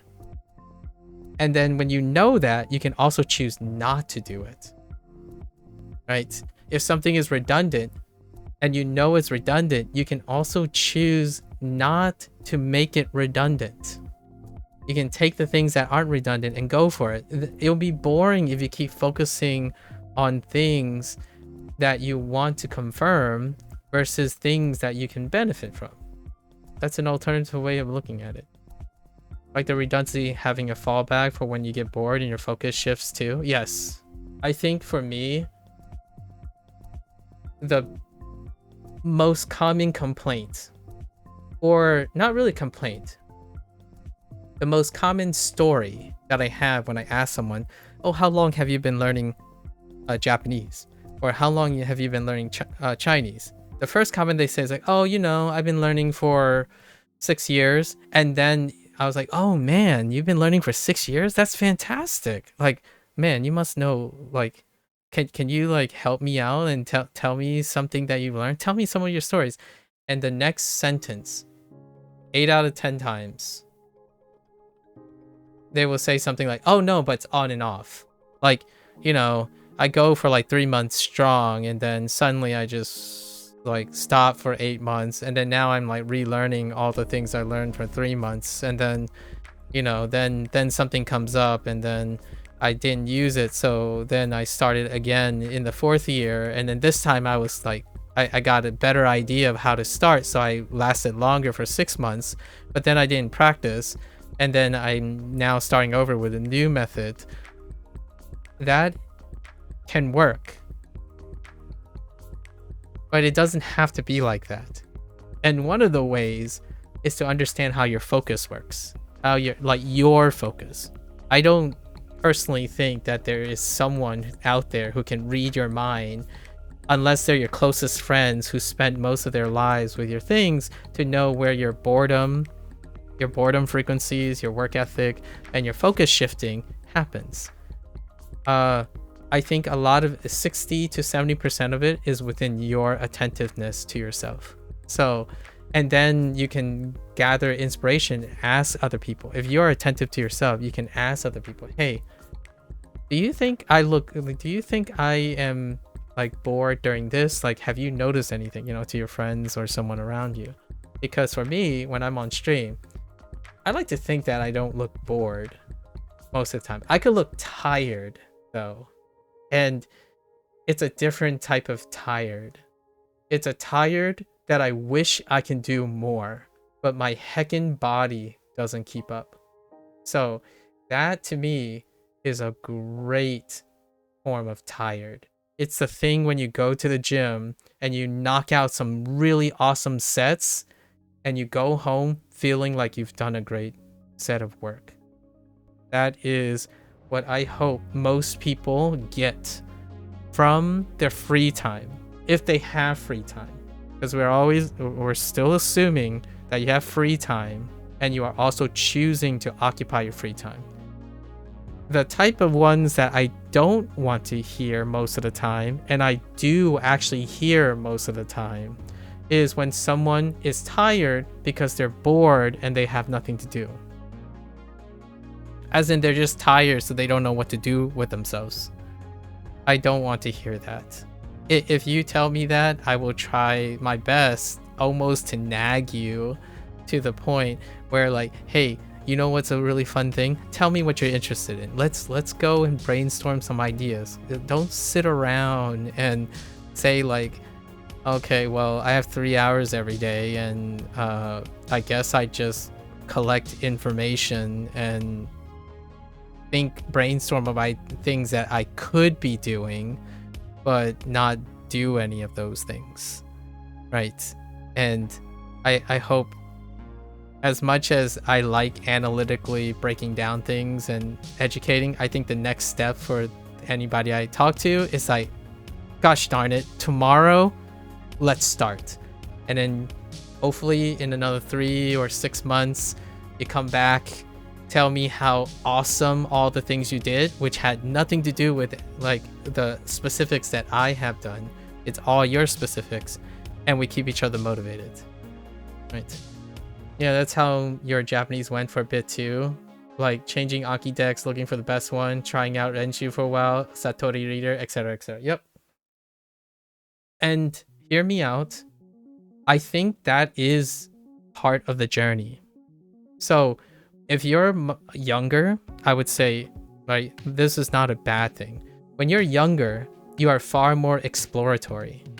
As in, you have to do this type of exploration to hone in on what works and what doesn't work for you. So inherently, you're likely to go through lull periods. The more experience you gain, the less and less likely you're going to explore things. And that comes with a drawback. When you spend like 50 years doing that, you're going to become less and less adventurous. But you become more and more consistent in doing things. So that gives you that feeling where, when I hope you have loving parents. The idea is that when you go to your parents, they seem to make things feel okay. They always seem to know what is to do because they have enough experience to do it. And when you're younger, you're looking for that experience. And when I mean younger, I don't mean like just biologically. I mean younger in the craft that you are doing. Learning a language is another potential life skill. So you are starting over on a life skill. Think about what it was like growing up when you were learning your first language. There was a lot of experimentation. Think about when you were trying to find your first hobby. At least I hope this is still the case for kids, instead of the internet telling you what to like and what to do. But generally speaking, the first set, you go through lull periods. So I'm not saying it's a bad thing. Like when someone says like when I say the most common story that I hear about language learning is because it's part of the process. To feel bad about it and then quitting is another story though. When you quit, you don't follow through. And I genuinely do believe when someone continues to stop, get up, I don't want to okay? No premonitions here, but the likely case is you're slowly probably gonna get to a point where you're kind of feeling me, like you're kind of resonating with me, where like, oh yeah, I've done this and I've done this, so let's do this next time. And eventually, in my opinion, when you stay attentive to your choices, you become more and more accurate. Your precision and your accuracy goes up. So like when you did Renshu and Satori Reader, immediately when you're starting Chinese, you're gonna think of Ansahiro, Anki, and Do Chinese, because Do Chinese is a greater reader. That's what Satori Reader is, right? Renshu is gamification, so Duolingo would be possibly a start from the first experience to the second experience, or Renshu, right? There's also Bushu as well. And then you can go into immersion stuff, like I keep forgetting what that thing is called, like Miraku or something like that, Miroku. Plenty of things. And you learn from those experiences. You don't learn anything if you don't use even the experiences you have. Migaku. Yeah, Migaku. Yes. So that to me is why I had a hard time communicating yesterday. Collecting informations feel good. It really does. How you use that information is the process of learning. When you learn from the information you gather, that information becomes valuable to you, in my opinion. I don't necessarily think it's still valuable and necessary for learning. It's part of the learning process. However, it can be lost. Information can be lost. So can things you potentially learn can be lost because they are of no use to you anymore. So in a way, the more you can learn to keep with the information, the more value you get out of it. I understand collecting a lot of things is great. It's kind of like materialism, in my opinion. You can have a whole garage of things. Your attention will be split among all of them if you're willing to give value to them, right? Like collect 1,000 things, and then you want to make sure that all those 1,000 things have value. So then that means, and you want to make sure they all have equal value. So you split your entire attention to maintaining its value for all 1,000 of them. Now compare it to someone who has 3 things in their garage, and they want to keep the value of those 3 things. Then the value of those 3 things compared to the 1,000 things go up. That's the game of life that you play with your time and your memory. And for me, there's an upper limit. For myself, I'm not a brainchild. I don't have eidetic memory and a running glossary of like memory tools that can help me memorize every single detail of my life. So emphasizing collecting data and collecting information is as much as I can use it. So I collect sufficient information because it doesn't provide me with as much reward as what I do with that information. I immediately use that information to generate my own information. So when I use the information, I'm applying it and then generating and creating new information for myself. And that stuff is redundant with the information that you're getting. And that redundancy creates memories and your own personal experience attached to them. So if someone tells you Anki is the best thing since sliced bread, and then you use it, and then you find out that Anki is the best thing since sliced bread, it's not a waste of time to confirm someone's information based on your own experiences. You have learned the truth for yourself. You know the truth from someone else. When someone tells you this is the best thing since sliced bread, you know that they believe it's the best thing since sliced bread. You cannot internalize that and learn that until you do it. And in that process, you'll probably end up doing it slightly different than that other person. And then now you have two people who believe Anki is the best since sliced bread, only now both of them have learned how to use Anki, not know what Anki is. And that is my little hot take. It is a really hot one, but I think if you want to hear something from a famous person who people like to refer to as someone who's fairly smart, Albert Einstein has a lot of things regarding education and how application is not the same thing as knowledge. Right? Education and learning is not necessarily the same as knowledge. And that's where I get most of my influences, from individuals who believe that. So, grain of salt, right? Because it can be bias. I would be remiss to not say that I'm human and I'm happy. I like to think I'm happy with learning things. So I am emotionally biased. Rarely do I ever say I'm objective about my emotions. That's a little weird, but I feel like a lot of people tend to try to objectify their opinions. I don't objectify my opinions. I know what education is to me, and I don't think collecting like static facts and whatnot is sufficient. It's very satisfying, and it's part of the bigger picture. Yeah, the balance between having a few valuable things and not putting all your eggs in one basket. Yeah. Oh, that too. Yeah, so the other way is if you don't have enough things and your basket just goes out the window, right? So you have the two extremes.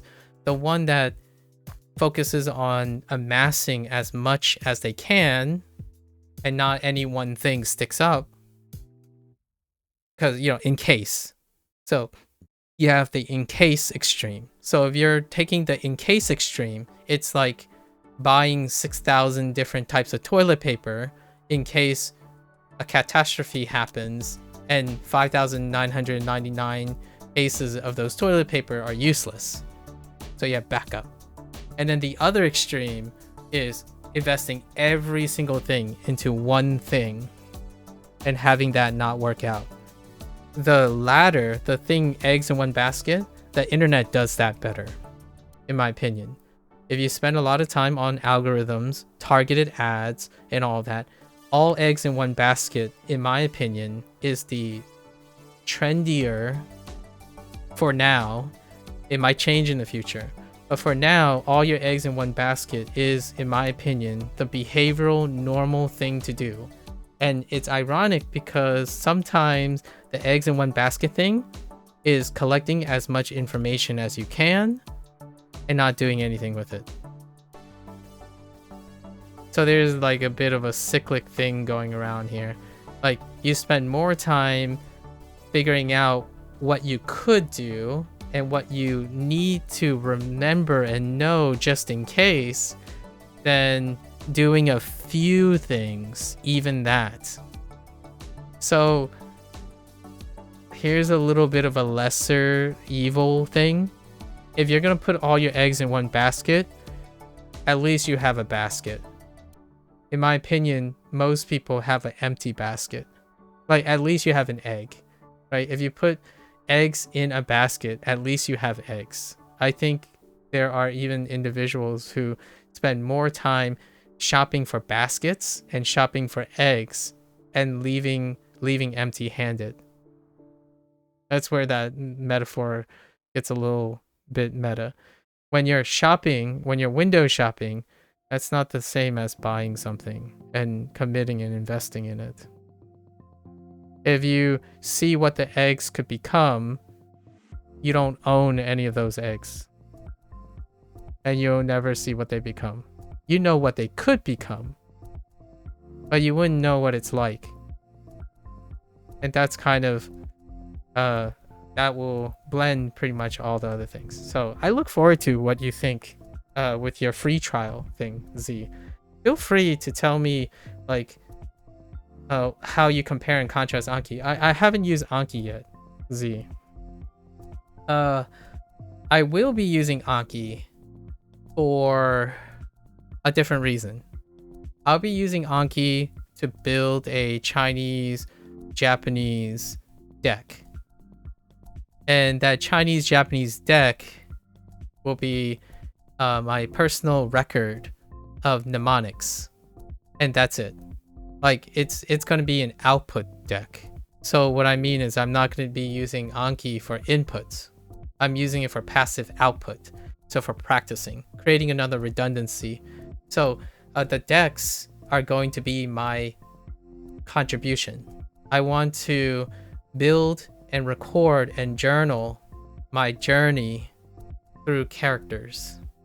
So in the future, the Anki deck is going to try to represent all the hours that I spent on Duolingo, WaniKani, Hanzahiro, and I'm going to publish that deck and have a link to it in the, I don't know, in Discord or on the Twitch page or the YouTube page. And those are going to be ways that I solidify my fun things. So instead of having to constantly explain, which I absolutely love, by the way, because I get a chance to practice and speak all of the things I practice, there will be other versions of all the things I said for people who don't like that.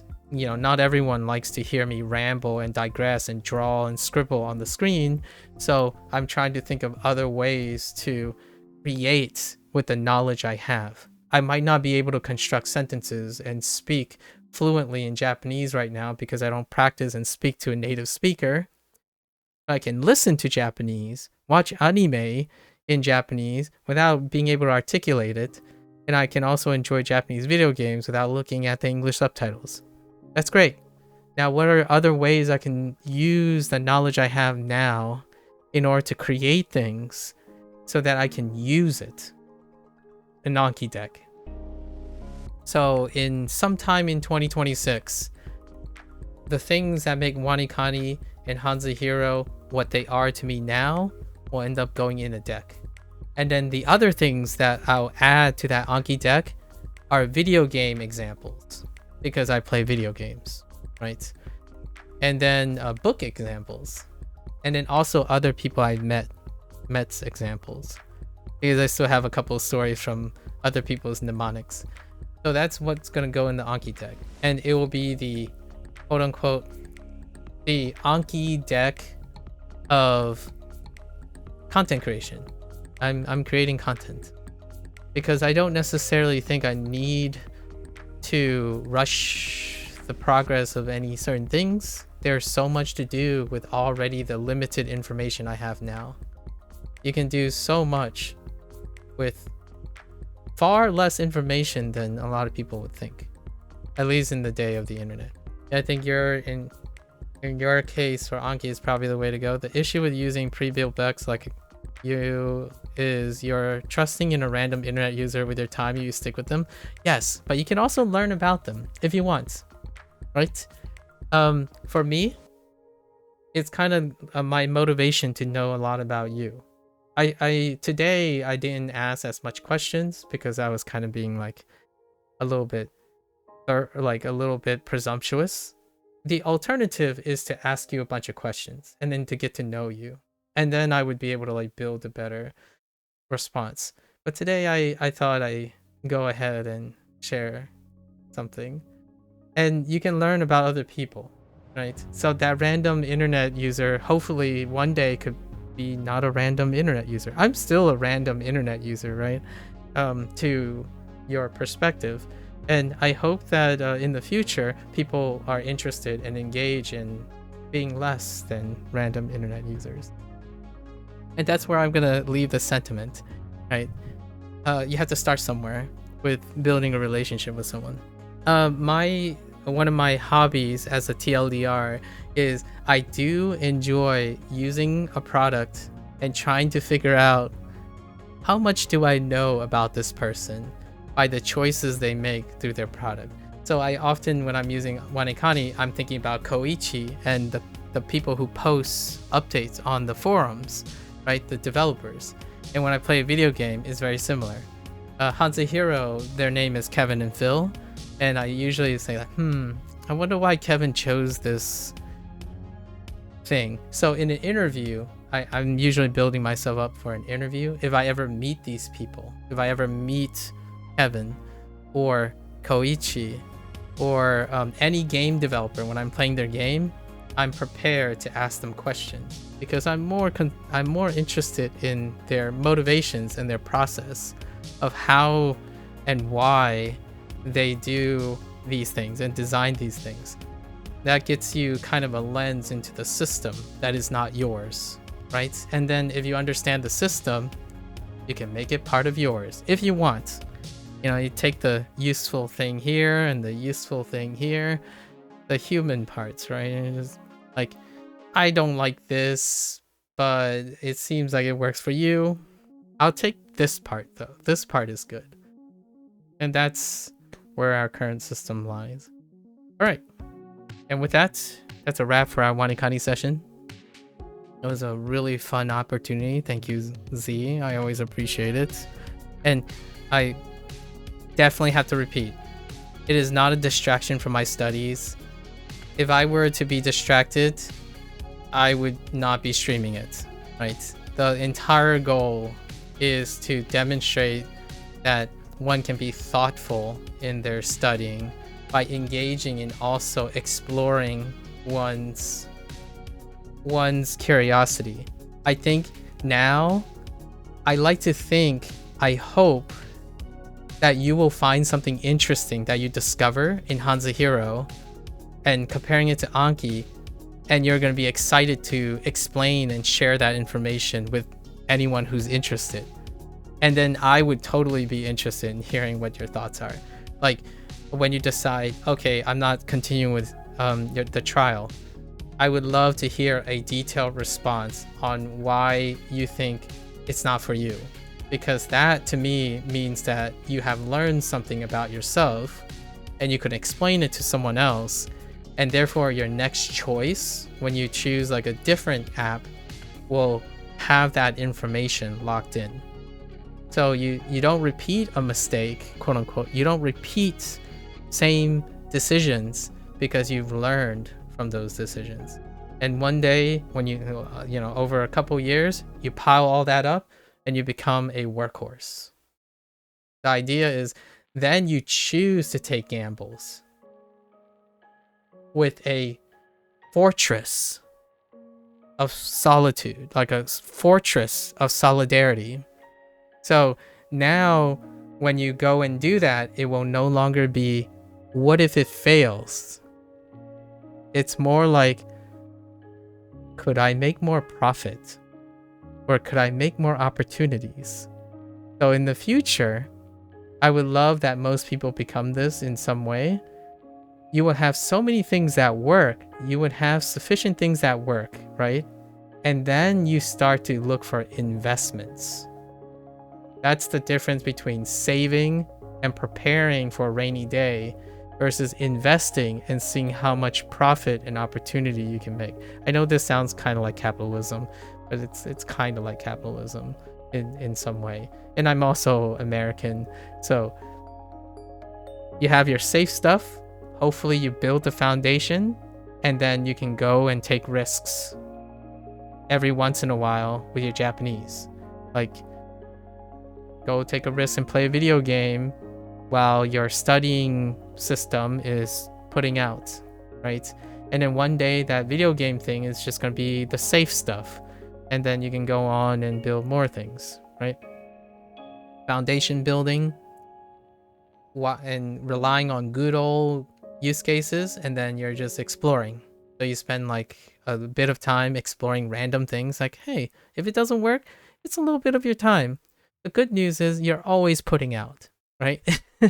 Or at least that's how investing goes, right? Diversification.